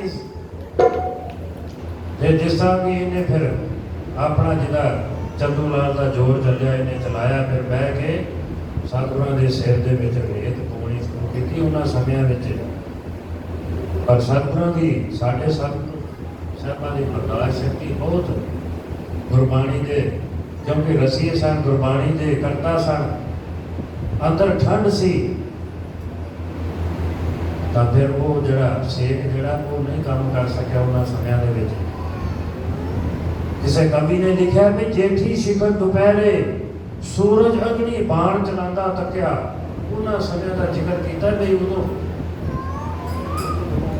ਬਈ ਦਿਨ ਵੀ ਤੱਤਾ, ਧੁੱਪ ਵੀ ਤੱਤੀ, ਰੇਤ ਵੀ ਤੱਤੀ, ਤੇ ਉਹ ਜਿਹੜਾ ਭੜਪੂਜਾ ਸੀ ਰੇਤ ਪਾਉਣ ਵਾਲਾ ਉਹ ਵੀ ਤੱਤਾ ਤੇ ਰੇਤ ਵੀ ਤੱਤੀ, ਤੇ ਚੰਦੂ ਵੀ ਜਿਹੜਾ ਉਹ ਵੀ ਤੱਤਾ। ਸਾਰੀਆਂ ਚੀਜ਼ਾਂ ਤੱਤੀਆਂ ਸਨ, ਪਰ ਠੰਡਾ ਕੌਣ ਸੀ? ਇੱਕ ਸਤਿਗੁਰੂ ਅਰਜਨ ਦੇਵ ਸੱਚੇ ਪਾਤਸ਼ਾਹ। ਕੋਈ ਅਸਰ ਨਹੀਂ ਕੀਤਾ, ਜਿੰਨੀ ਮਰਜ਼ੀ ਰੇਤ ਪਵਾਈ ਗਈ, ਸਾਰਾ ਦਿਨ ਹੀ ਕੰਮ ਚੱਲਦਾ ਰਿਹਾ। ਸੋ ਮਹਾਤਮਾ ਲਿਖਦੇ ਨੇ, ਕਹਿੰਦੇ ਨੇ ਜੇਠੀ ਸ਼ਿਖਰ ਦੁਪਹਿਰੇ ਸੂਰਜ ਅਗਨੀ ਬਾਣ ਚਲਾਉਂਦਾ ਤੱਕਿਆ, ਤਾਂਬੇ ਵਰਗੀ ਧਰਤੀ ਤੱਕੀ ਤੇ ਅੰਦਰ ਅੱਗ ਵਸਾਉਂਦਾ ਤੱਕਿਆ। ਤਾਂਬੇ ਵਰਗੀ ਧਰਤੀ ਤੱਕੀ, ਬਈ ਇਸ ਤਰ੍ਹਾਂ ਦੀ ਤਪਸ਼ ਉਹਦਾ ਰੰਗ ਹੋ ਗਿਆ ਸੀ ਤੇ ਅੰਬਰ ਅੱਗ ਵਸਾਉਂਦਾ ਤੱਕਿਆ। ਚਾਰੇ ਪਾਸੇ ਲੂਹ ਦਾ ਫਾਂਡਾ ਦੁਨੀਆ ਨੂੰ ਝੁਲਸਾਉਂਦਾ ਤੱਕਿਆ। ਧਰਤੀ ਦਾ ਹਰ ਜੀਵ ਜੰਤੂ ਰੋਂਦਾ ਤੇ ਕੁਰਲਾਉਂਦਾ ਤੱਕਿਆ। ਪਾਣੀ ਦੀ ਪਰ ਅੱਖ ਦਾ ਤਾਰਾ ਰੱਬੀ ਨੂੰ ਸ਼ੁਕਰ ਮਨਾਉਂਦਾ ਤੱਕਿਆ। ਦੁਨੀਆ ਵਾਲੇ ਰੋਂਦੇ ਤੱਕੇ ਪਰ ਉਹਨੂੰ ਮੁਸਕਰਾਉਂਦਾ ਤੱਕਿਆ। ਦੁਨੀਆ ਦੇ ਵਿੱਚ ਹਾਹਾਕਾਰ ਮਚ ਕੇ ਵੀ ਇਹ ਕੀ ਕਰਤਾ ਚੰਦੂ ਨੇ, ਜਹਾਂਗੀਰ ਨੇ, ਐਡਾ ਜ਼ੁਲਮ। ਪਰ ਉਹ ਸਤਿਗੁਰੂ ਅਰਜਨ ਦੇਵ ਸੱਚੇ ਪਾਤਸ਼ਾਹ ਉਸ ਧਰਤੀ ਤੇ ਮੁਸਕਰਾਉਂਦੇ ਹੋਏ ਨਜ਼ਰ ਆਏ ਨੇ।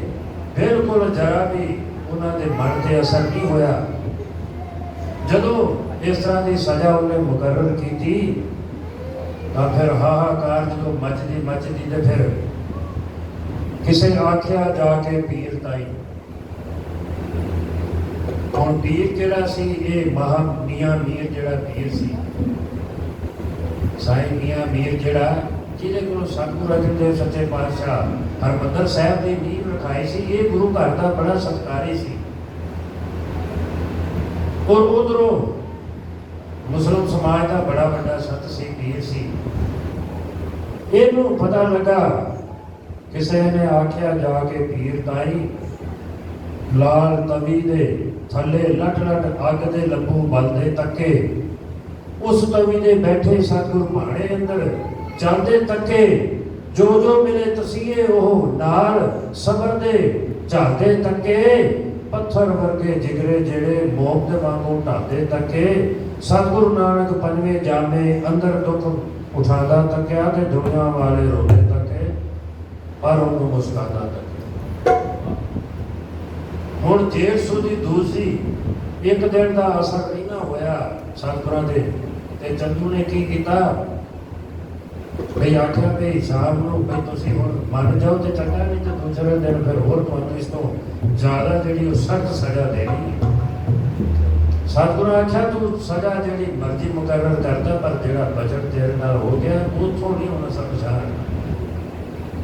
ਅਗਲੇ ਦਿਨ ਫਿਰ ਚੰਦੂ ਨੇ ਫਿਰ ਲੋਹ ਕਢਾਈ ਥੱਲੇ, ਲੋਹ ਕਢਾ ਕੇ ਉਹਦੇ ਉੱਤੇ ਬਿਠਾਇਆ ਥੱਲੇ, ਫਿਰ ਅੱਗ ਬਾਲ ਲਈ, ਉੱਤੇ ਰੇਤ ਫਿਰ ਤੱਤੀ, ਥੱਲੇ ਅੱਗ ਤੱਤੀ, ਉੱਤੇ ਰੇਤ ਤੱਤੀ। ਪਰ ਜਿੰਨਾ ਮਰਜ਼ੀ ਕਸ਼ਟ ਦਿੰਦਾ, ਸਤਿਗੁਰ ਦੇ ਜਿਹੜੇ ਸਿੱਖ ਜਿਹੜੇ ਨੇ ਉਹ ਇੰਨੇ ਠੰਡੇ ਹੋ ਗਏ, ਉਹਨਾਂ ਸਮਿਆਂ ਵਿੱਚ ਤਸੀਹੇ ਝੱਲਦੇ ਪਏ ਸਨ, ਤੇ ਸਤਿਗੁਰ ਆਪ ਕਿਉਂ ਨਾ ਚੱਲੇਗਾ। तो किसी महात्मा ने आख्या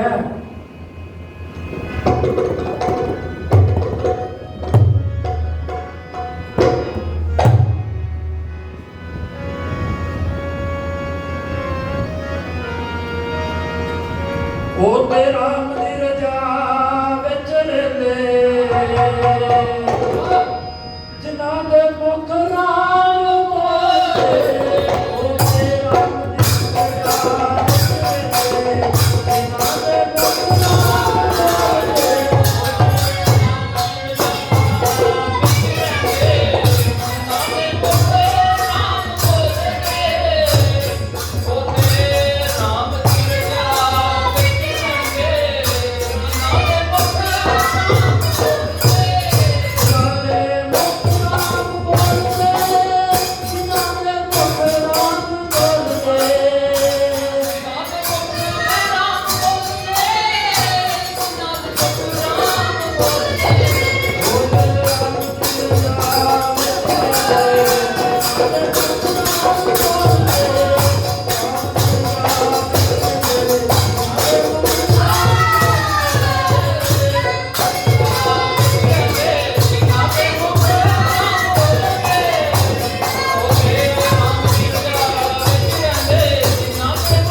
ਦੇ ਅੰਦਰ ਨਾਮ ਦਾ ਜਿਹੜਾ ਰਸ ਭਰਿਆ ਹੋਵੇ, ਰਸਨਾ ਰਾਮ ਰਾਮ ਜਪਦੀ ਹੋਵੇ, ਉਹਨਾਂ ਨੂੰ ਇਹ ਤਸੀਹੇ ਕੀ ਕਹਿੰਦੇ ਨੇ?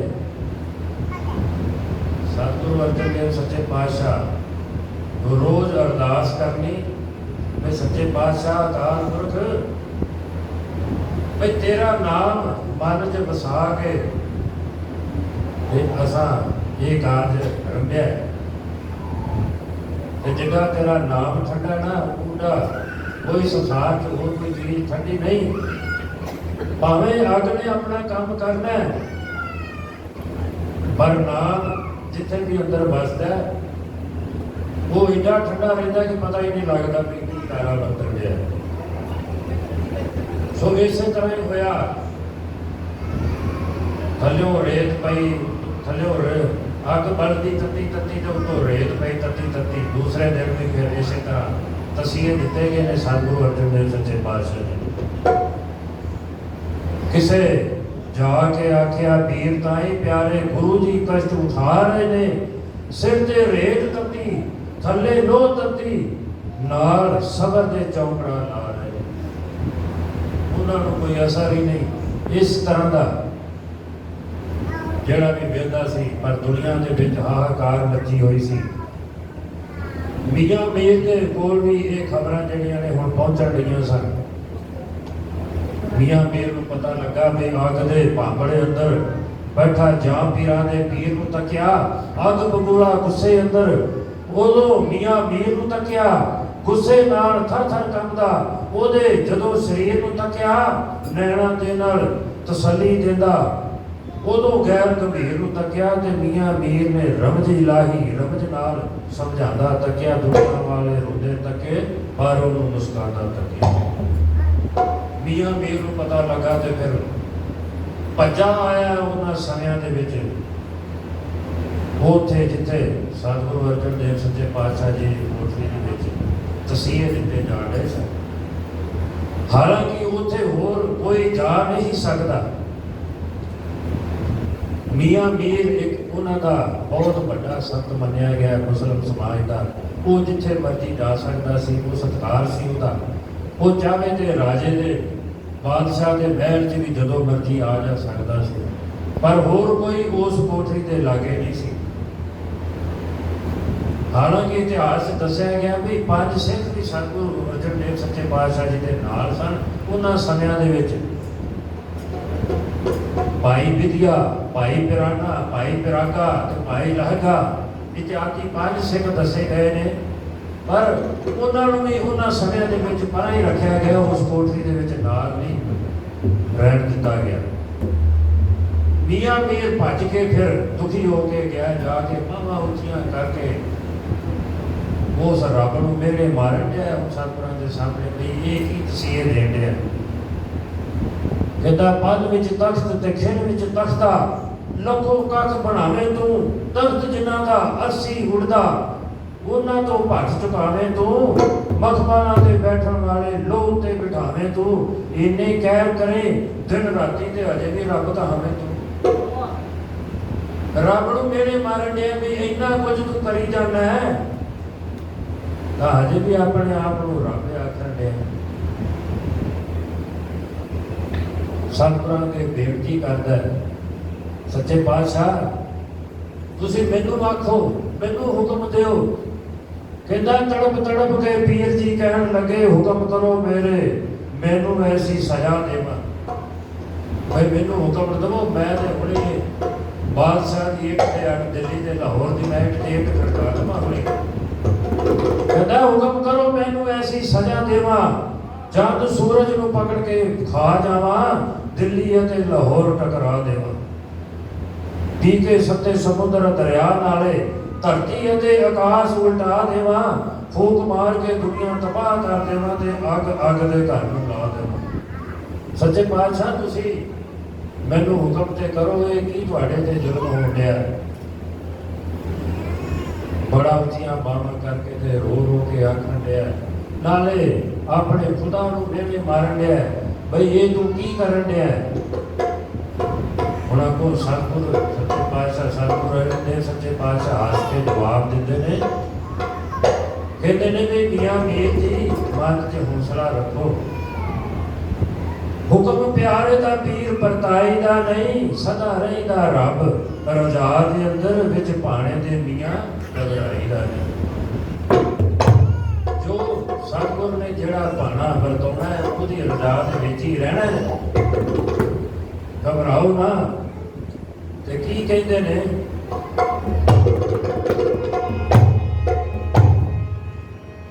ओ साई हिरदा फकीर दा अडोल चाहिदा, साई हिरदा फकीर दा अडोल चाहिदा, साई हिरदा फकीर दा अडोल चाहिदा, साई हिरदा फकीर दा अडोल चाहिदा, साई हिरदा फकीर दा अडोल चाहिदा, साई हिरदा फकीर दा अडोल चाहिदा, साई हिरदा फकीर दा अडोल चाहिदा, साई हिरदा फकीर दा।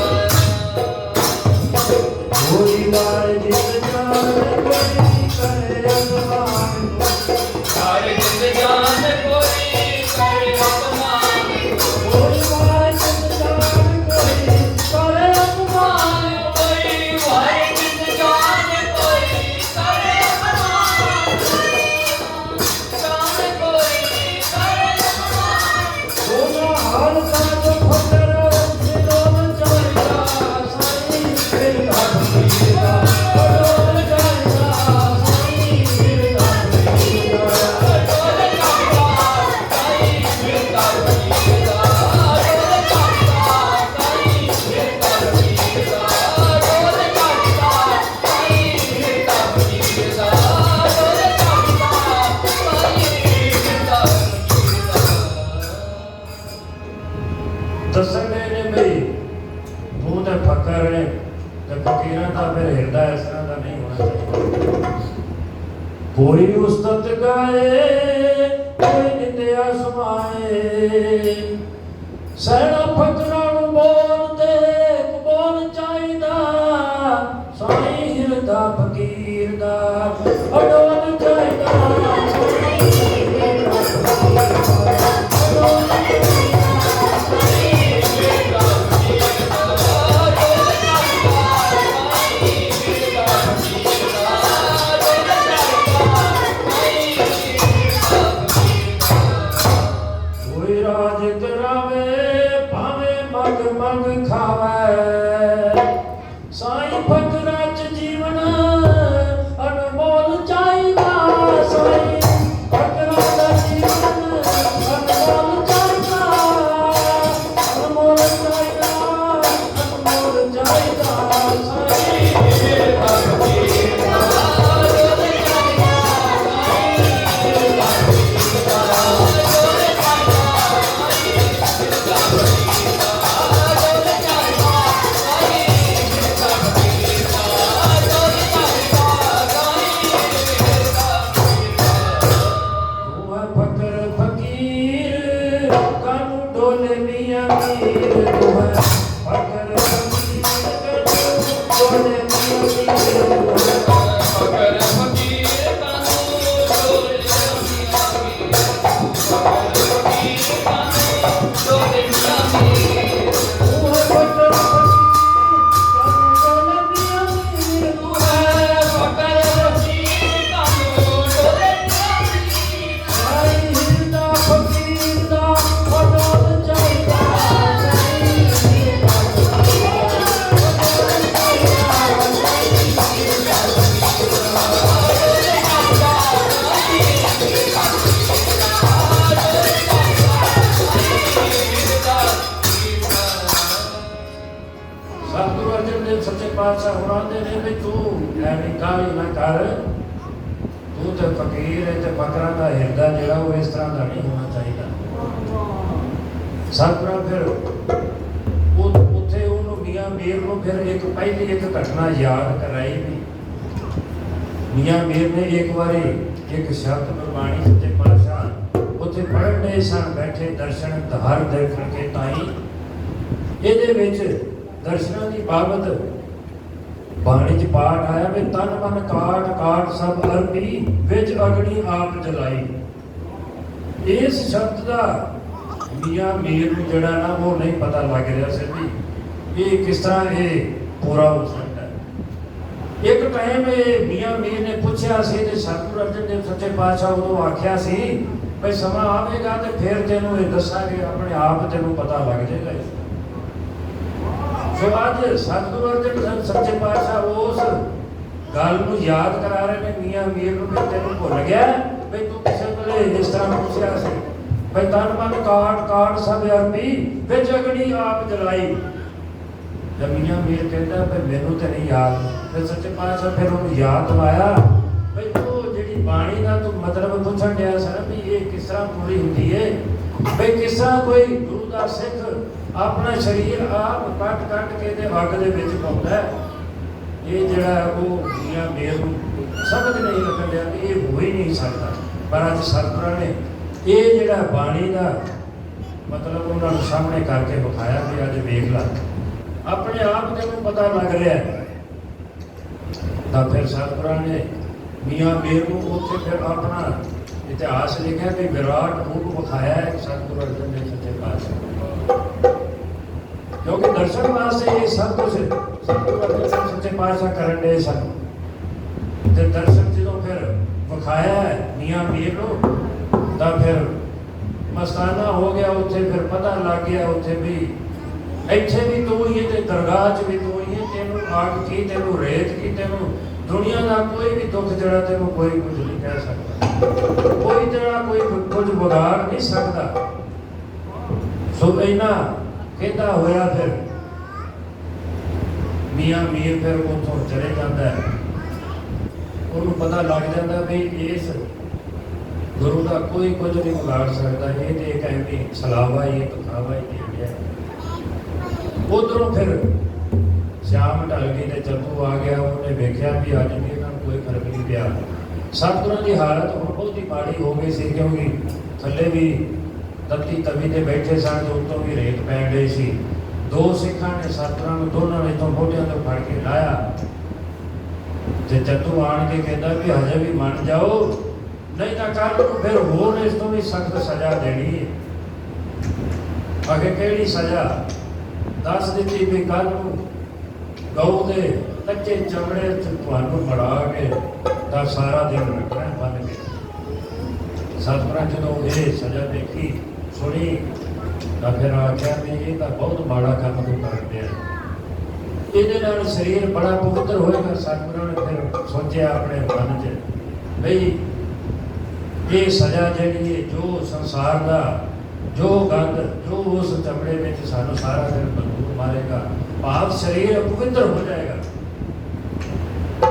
ਗੱਲ ਤੇ ਮਰਿਆਦਾ ਦੀ ਸਾਡੇ ਗੁਰੂ ਸਾਹਿਬ ਜਿਹੜੇ ਨੇ ਇਸ ਸਰੀਰ ਦੀ ਪਵਿੱਤਰਤਾ ਵਾਸਤੇ ਮਰਿਆਦਾ ਬਣਾਉਂਦੇ ਨੇ। ਸ਼ੁਰੂ ਤੋਂ ਅੰਮ੍ਰਿਤ ਵੇਲੇ ਦਾ ਜਿਹੜਾ ਇਸ਼ਨਾਨ ਕਰਨਾ ਹੈ, ਪਵਿੱਤਰ ਇਸ਼ਨਾਨ ਕਰਕੇ ਸਰੀਰ ਨੂੰ ਪਵਿੱਤਰ ਕਰਕੇ ਤੇ ਤਾਂ ਫਿਰ ਭਜਨ ਬੰਦਗੀ ਕਰਿਆ ਕਰਦੇ ਸਨ। ਸਤਿਗੁਰਾਂ ਜਦੋਂ ਫਿਰ ਇਹ ਕਾਲਵਾਸ ਅਗਲੇ ਦਿਨ ਵਾਸਤੇ ਜੇਠ ਸੁਦੀ ਤੇ ਤੀਜ ਤੇ ਫਿਰ ਇਹ ਸਜ਼ਾ ਦਾ ਫਿਰ ਜਦੋਂ ਐਲਾਨ ਹੋਇਆ ਨਾ, ਸਤਿਗੁਰਾਂ ਆਖਿਆ ਫਿਰ ਮੇਰੀ ਇੱਕ ਗੱਲ ਮੰਨ ਲੈ ਚੱਲੂ, ਬਈ ਇਸ ਸਜ਼ਾ ਤੋਂ ਪਹਿਲਾਂ ਤੂੰ ਰਾਵੀ 'ਚ ਮੈਨੂੰ ਇਸ਼ਨਾਨ ਕਰਨ ਵਾਸਤੇ ਫਿਰ ਇਜਾਜ਼ਤ ਦੇ ਦੇ। ਤੇ ਉਹ ਜਦੋਂ ਨੇ ਆਖਿਆ ਮੈਂ ਚੱਲ ਠੀਕ ਹੈ, ਹੋ ਸਕਦਾ ਸਮਾਂ ਇਹਨਾਂ ਨੂੰ ਮਿਲ ਜਾਏਗਾ ਤੇ ਕੀ ਪਤਾ ਇਹ ਮਰ ਜਾਵੇ। ਸਤਿਗੁਰੂ ਅਰਜਨ ਦੇਵ ਸੱਚੇ ਪਾਤਸ਼ਾਹ ਦੋ ਸਿੱਖਾਂ ਨੂੰ ਨਾਲ ਲੈ ਗਏ। ਜੇਠ ਸੁਦੀ ਤੀਜ ਨੂੰ ਫਿਰ ਅੰਮ੍ਰਿਤ ਵੇਲੇ ਇਹਨਾਂ ਨੇ ਇਸ਼ਨਾਨ ਰਾਵੀ ਦੇ ਵਿੱਚ ਉੱਥੋਂ ਤੱਕ ਸਿੱਖਾਂ ਨੂੰ ਆਖਿਆ ਵੀ ਉੱਥੋਂ ਤੱਕ ਲੈ ਜਾਓ ਜਿੱਥੇ ਜਾ ਕੇ ਡੁੱਬੀ ਮਾਰ ਕੇ ਤਾਂ ਫਿਰ ਇਸ਼ਨਾਨ ਹੋ ਜਾਵੇ। ਸਤਿਗੁਰਾਂ ਨੂੰ ਫਿਰ ਉੱਥੋਂ ਤੱਕ ਲੈ ਕੇ ਗਏ ਨੇ। ਸਤਿਗੁਰਾਂ ਆਖਿਆ ਇੱਥੇ ਹੁਣ ਨੂੰ ਛੱਡ ਦਿਓ। ਛੱਡ ਕੇ ਤੇ ਸਿੱਖ ਜਿਹੜੇ ਨੇ ਬਾਹਰ ਆ ਗਏ ਨੇ ਹੁਕਮ ਮੰਨ ਕੇ। ਸਤਿਗੁਰਾਂ ਨੇ ਉੱਥੇ ਫਿਰ ਡੁੱਬੀ ਮਾਰੀ ਏ, ਉਹ ਟੁੱਟੀ ਵੱਜੀ ਹੈ ਤੇ ਅੱਜ ਤੱਕ ਉਹ ਦਰਸ਼ਨ ਨਹੀਂ ਹੁੰਦੇ। ਸਿੱਖ ਉੱਥੇ ਬਾਹਰ ਡਿੱਗਣ ਡਏ ਨੇ ਵੀ ਸੱਚੇ ਪਾਤਸ਼ਾਹ ਕਦੋਂ ਬਾਹਰ ਆਉਣ, ਪਰ ਸਿੱਖ ਜਿਹੜੇ ਨੇ ਉਹ ਹਤਾਸ਼ ਹੋ ਗਏ ਨੇ। ਸੱਚੇ ਪਾਤਸ਼ਾਹ ਬਾਹਰ ਨਹੀਂ ਆਏ। ਉਹਨਾਂ ਸਮਿਆਂ ਦੇ ਵਿੱਚ ਉੱਥੇ ਜਦੋਂ ਕਾਫੀ ਦੇਰ ਹੋ ਗਈ, ਸਮਾਂ ਬੀਤ ਗਿਆ, ਸੱਚੇ ਪਾਤਸ਼ਾਹ ਡੁਬਕੀ ਲਾਈ ਤੇ ਉੱਥੇ ਹੀ ਜਿਉਂ ਜਲ ਮੇ ਜਲ ਆਏ ਖਟਾਨਾ, ਕਿਉਂ ਜੋਤੀ ਸੰਗ ਚੋਰ ਸਮਾਨਾ। ਇਸ ਤਰ੍ਹਾਂ ਦਾ ਉੱਥੇ ਸਮਾਂ ਬਣਿਆ। ਫਿਰ ਜਲ ਦੇ ਵਿੱਚ ਜਲ ਹੀ ਹੋ ਗਏ ਨੇ, ਨਹੀਂ ਆਏ ਬਾਹਰ। ਇਹ ਹੁਣ ਸਿੱਖ ਜਿਹੜੇ ਨੇ ਉੱਥੇ ਬਾਹਰ ਨਿਕਲਦੇ ਨੇ। ਜਿਉਂ ਪ੍ਰਾਣੀ ਜਲ ਬਿਨ ਹੈ ਮਰਦਾ, ਤਿਉਂ ਸਿੱਖ ਗੁਰ ਬਿਨ ਹੈ ਮਰ ਜਾਈ। ਇਸ ਤਰ੍ਹਾਂ ਦਾ ਫਿਰ ਇਹਨਾਂ ਦਾ ਉਹ ਉੱਥੇ ਸਮਾਂ ਬਣਿਆ ਜਿਹੜੇ ਸਿੱਖ ਨਾਲ ਗਏ ਸਨ। ਪਰ ਸਤਿਗੁਰ ਸੱਚੇ ਪਾਤਸ਼ਾਹ ਉਸ ਸਮੇਂ ਫਿਰ ਉੱਥੇ ਸ਼ਹੀਦੀ ਸੰਸਾਰ ਨੂੰ ਦੇ ਕੇ ਗਏ ਨੇ। ਸਿੱਖ ਸਮਾਜ ਨੂੰ ਫਿਰ ਉਹ ਦਰਸਾ ਕੇ ਗਏ ਨੇ ਸ਼ਹੀਦਾਂ ਦੇ ਸਰਤਾਜ। ਫਿਰ ਕਿਉਂਕਿ ਸਭ ਤੋਂ ਪਹਿਲੀ ਸ਼ਹੀਦੀ ਜਿਹੜੀ ਉਹ ਸਤਿਗੁਰੂ ਅਰਜਨ ਦੇਵ ਸੱਚੇ ਪਾਤਸ਼ਾਹ ਨੇ ਦਿੱਤੀ ਸਿੱਖਾਂ ਵਾਸਤੇ, ਧਰਮ ਵਾਸਤੇ। ਸਭ ਤੋਂ ਪਹਿਲੀ ਸਿੱਖੀ ਦਿੱਤੀ ਹੈ ਸਤਿਗੁਰਾਂ ਨੇ। ਨਹੀਂ ਆਏ ਵਾਪਸ ਫਿਰ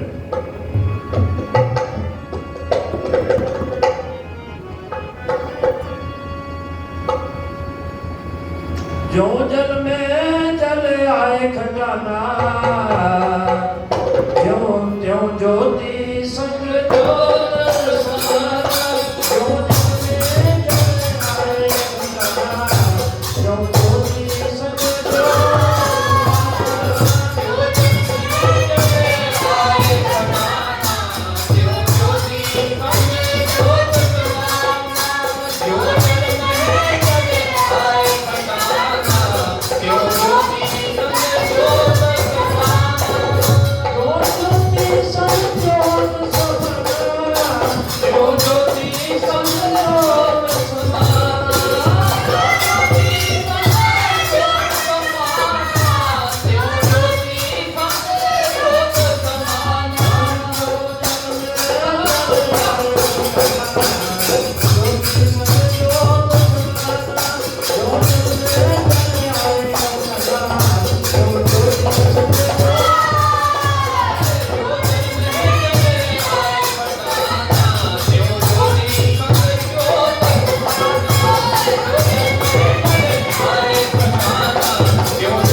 ਜੇਠ ਸੁਦੀ ਚੌਥੀ ਸਤਿਗੁਰਾਂ ਫਿਰ ਸਰੀਰ ਦਾ ਤਿਆਗ ਕੀਤਾ।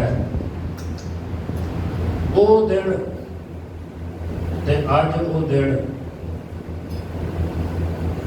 ਉਦੋਂ ਤੋਂ ਲੈ ਕੇ ਅੱਜ ਤੱਕ ਉਹ ਦਿਨ ਜਿਹੜਾ ਉਹ ਲਾਹੌਰ ਦੇ ਰਾਵੀ ਦੇ ਕਿਨਾਰੇ ਤੇ ਉਹ ਸਥਾਨ ਬਣਿਆ ਹੋਇਆ ਹੈ। ਸਾਲ ਦੇ ਸਾਲ ਉੱਥੇ ਮੇਲੇ ਲੱਗਦੇ ਨੇ, ਸੰਗਤਾਂ ਜਾਂਦੀਆਂ ਨੇ ਉੱਥੇ ਹੁਮ ਹੁਮਾ ਕੇ ਜਾ ਕੇ ਮੇਲੇ ਕਰਦੀਆਂ ਨੇ। ਸਤਿਗੁਰਾਂ ਨੂੰ ਯਾਦ ਕੀਤਾ ਜਾਂਦਾ ਹੈ। ਉਹਨਾਂ ਦੇ ਜਿਹੜੇ ਸਿੱਖ ਸਮਾਜ ਵਾਸਤੇ, ਮੈਂ ਕਹਿੰਦਾ ਕੁੱਲ ਲੁਕਾਈ ਵਾਸਤੇ ਉਹਨਾਂ ਜੋ ਨਿਸ਼ਾਨੇ ਪਾਏ ਨੇ ਸੰਸਾਰ ਦੇ ਵਿੱਚ, ਚਾਹੇ ਉਹ ਗੁਰਬਾਣੀ ਦਾ ਪ੍ਰਸਾਰ ਕੀਤਾ ਹੈ, ਚਾਹੇ ਉਹ ਧਰਮ ਸਥਾਨਾਂ ਦਾ ਪ੍ਰਸਾਰ ਕੀਤਾ ਹੈ। ਅੱਜ ਵੀ ਉਹ ਧਰਮ ਸਥਾਨ, ਉਹ ਗੁਰਬਾਣੀ ਜਿਹੜੀ ਗਾ ਗਾ ਕੇ ਤੇ ਧਰਮ ਸਥਾਨਾਂ ਤੇ ਜਾ ਜਾ ਕੇ ਲੋਕ ਆਪਣਾ ਜੀਵਨ ਸਫਲਾ ਕਰਦੇ ਪਏ ਨੇ। ਉਹ ਗੁਰਬਾਣੀ ਨੂੰ ਘਰ ਘਰ ਜਿਹੜੇ ਉਹ ਗੁਰਬਾਣੀ ਗਾਈ ਜਾਣ ਲਈ ਤੇ ਆਪਣੇ ਜਨਮਾਂ ਨੂੰ ਲੋਕ ਸਫਲਾ ਕਰਦੇ ਪਏ ਨੇ। ਸੋ ਭੱਟਾ ਨੇ ਇਸੇ ਬਾਬਤ ਕਹਿਤਾ ਸੀ ਬਈ ਭੰਨ ਮਥੁਰਾ ਕਛ ਭੇਦ ਨਹੀਂ, ਗੁਰ ਅਰਜਨ ਪ੍ਰਤੱਖ ਹਰਿ। ਬਈ ਅਕਾਲ ਪੁਰਖ ਤੇ ਹਰੀ ਦੇ ਵਿੱਚ ਕੋਈ ਭੇਦ ਨਹੀਂ, ਉਹ ਹੀ ਹਰੀ ਗੁਰੂ ਅਰਜਨ ਦੇਵ ਸੱਚੇ ਪਾਤਸ਼ਾਹ ਦੇ ਹਿਰਦੇ ਵਿੱਚ ਵਸਦਾ ਹੈ। ਤੇ ਫਿਰ ਅਕਾਲ ਪੁਰਖ ਦੇ ਫਿਰ ਹਰੀ ਗੁਰੂ ਅਰਜਨ ਦੇਵ ਸੱਚੇ ਪਾਤਸ਼ਾਹ ਦੇ ਵਿੱਚ ਕੋਈ ਭੇਦ ਨਾ ਜਾਣੇ। ਇਹ ਇੱਕ ਹੀ ਹੈ, ਕਿਤੇ ਭੁਲੇਖੇ ਵਿੱਚ ਨਾ ਰਹਿ ਜਿਓ।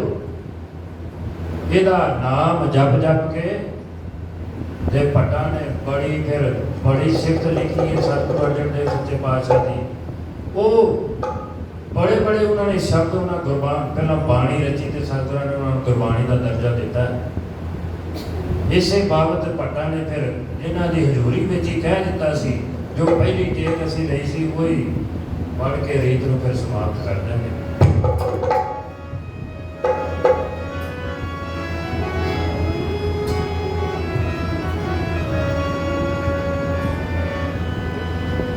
जपयो जन अर्जन देव गुरु, फिर संकट जोन करब।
तत्ती तवी ते बैठे सन,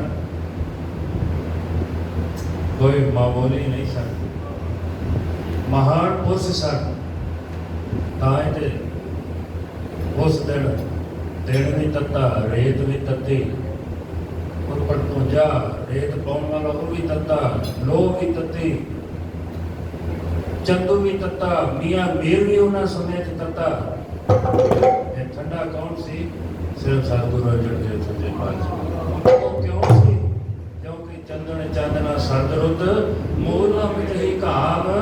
ਸੀਤਲ ਥੀਵੇ ਨਾਨਕਾ ਜਪੰਦਰੋਂ ਹਰ ਨਾਲ। ਜਿਹੜੇ ਨਾਮ ਜਪਦੇ ਨੇ ਉਹ ਹਮੇਸ਼ਾ ਅੰਦਰੋਂ ਠੰਡੇ ਹੁੰਦੇ ਨੇ। ਜਿਹੜੇ ਠੰਡੇ ਨੇ ਉਹ ਹੀ ਨਾਮ ਜਪਦੇ ਨੇ। ਤੇ ਐਵੇਂ ਨਾ ਆਖਿਓ ਬਈ ਨਾਮ ਜਪਦੇ ਆ ਤੇ ਅਸੀਂ ਸਵੇਰੇ ਉੱਠ ਕੇ 2-2 ਘੰਟੇ ਜਪਦੇ ਆ, ਇਹ ਕਰਦੇ ਆ। ਜੇ ਤੁਹਾਡਾ ਅੰਦਰ ਠੰਡਾ ਨਹੀਂ ਨਾ ਹੋਇਆ ਫਿਰ ਸਮਝੋ ਕਿ ਹਜੇ ਨਾਮ ਨਹੀਂ ਜਪਿਆ ਤੁਸੀਂ। ਜਿਹੜੇ ਨਾਮ ਜਪਦੇ ਨੇ ਉਹ ਸਤਿਗੁਰਾਂ ਆਖਿਆ ਗੁਰਬਾਣੀ ਵਿੱਚ ਵੀ ਸੀਤਲ ਥੀਵੇ ਨਾਨਕਾ ਜਪੰਦਰੋਂ ਹਰ ਨਾਲ। ਉਹ ਅੰਦਰੋਂ ਠੰਡੇ ਹੁੰਦੇ ਨੇ, ਉਹ ਸ਼ਾਂਤੀ ਦੇ ਪੁੰਜ।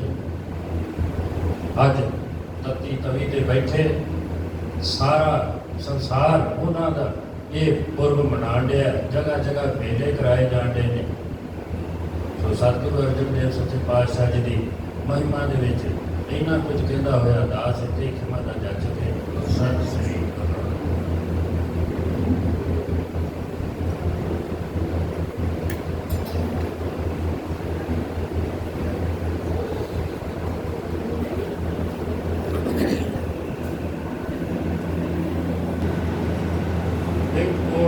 वाहिगुरु जी की फतेह। श्री धोती जी सारे बादशाही बाहर गए। प्रथम धोती सिंह के गुरु नानक लेके आए। फिर गुरु अमरदास रामदास आए सारे श्री हराए श्री हर किस्म के आई जिठे सब आए देव माता श्री आए दसवें पातशाह श्री गुरु बालक सिंह जी जिन्हें धर्म का मार्ग दिया बताया। गौर सतगुरु नाम सिंह सच्चे पातशाह जिन्हें जब को दिया छुड़ाए। जो जामा साधु है सिख सिंह सिखे लिए मराए। धन साधु प्रताप सिंह बड़े प्रताप वाले सिंह जिन्हें गाजू है सौ नाम बाणी का प्रवाह दिया चलाए। मेहरबान साधु जगदीप सिंह जन्म मरण तो बचाए। प्यारे जो मालिक आदरा जो सतगुरु के संत पातशाह के सब भाई गुरु जी के 4 साल प्यारे 40 80 सही दयाल सीधा ने कमाया जगता के आप का नाम जिंदा आप बच्चे का पिता धर्म करो सामने से ले राज बख्शो नाम नाम स्नान मूल का जागरण सभी कैसे स्नान करना नाम संसार का साथ नाम का राम करे बड़ी का पिता बख्शो दुखा के सामान में सब सलाम वाले अपना मेरे नाम दे के राज अपने जन्म लायक को अपने जन्म में राज करना साधु नाम से सतगुरु जी से सतगुरु सच्चे पातशाह के वार के पावन जन्म होता सदा के आप जी प्यारे संतन सच्चे पातशाह अपने हुक्म सर आपके पुत्र नामदार सिंह पिता जी के दर्शन सतगुरु सच्चे पातशाह कृपा करो दर्शन वे चंद घड़ियां अपनी दरबार कृपा करो सच्चे पातशाह ऐसे समय अंदर पिछले पैर के दीवान सजे ने कीर्तन होया हर जस किया गया पढ़िया सुने साढ़े मन के बसे बड़ी सुनी गुरबाणी अपने दर्द से पढ़ते सुनते सब के कारज रास सच्चे पातशाह सतगुरु राम सिंह आप जी की कृपा के नाल आप जी के दर करते सेवक संत दर्शक सिंह सच्चे पातशाह आज का मेला करवाते हैं। सच्चे पातशाह कृपा करो जिन्होंने गुरमुखां ने मेले कराए ने जिन्होंने कार सच्चे पातशाह रास समान की कृपा के नाल आज सुख शांति बनी रहे। अमृत वेले का जागना बख्शो सभी किसी सांग का मन बख्शो साधा संग नाम का रंग बख्शो परिवार के सच्चे पातशाह बेर भरिया हत्ते के रोक सच्चे पातशाह कारोबार करने पाओ। सच्चे पातशाह इस दर के उत्ते होर भी कई माई बाप सच्चे पातशाह माई भाई आपने दर के सच्चे पातशाह आए हैं जिन्होंने भी तन मन धन तक करके सच्चे पातशाह सेवा की आप जी दर के कदम लेके सच्चे पातशाह होर भी आपके सच्चे पातशाह दर के प्रसाद फलों का दर के प्रवान करो। सच्चे पातशाह जिन्हें गुरुओं को आया उन्होंने सच्चे पातशाह को हर घर से सुख शांति हो सतगुरु नाम सिंह सच्चे पातशाह जी भेजिया रस्ता में विश्वास प्रसाद आ जाए आप जी के लाए हुए प्रसाद आपके सतगुरु जो जी सके सो आप जी का नाम जपे भंडारे वर्तमान श्री नाम साई नाम कला बख्शा दे दर्शन दो अरदास करते प्रमाण करो सतगुरु राम सिंह चढ़ती कला तेरे भाणे सर्वदा जो बोले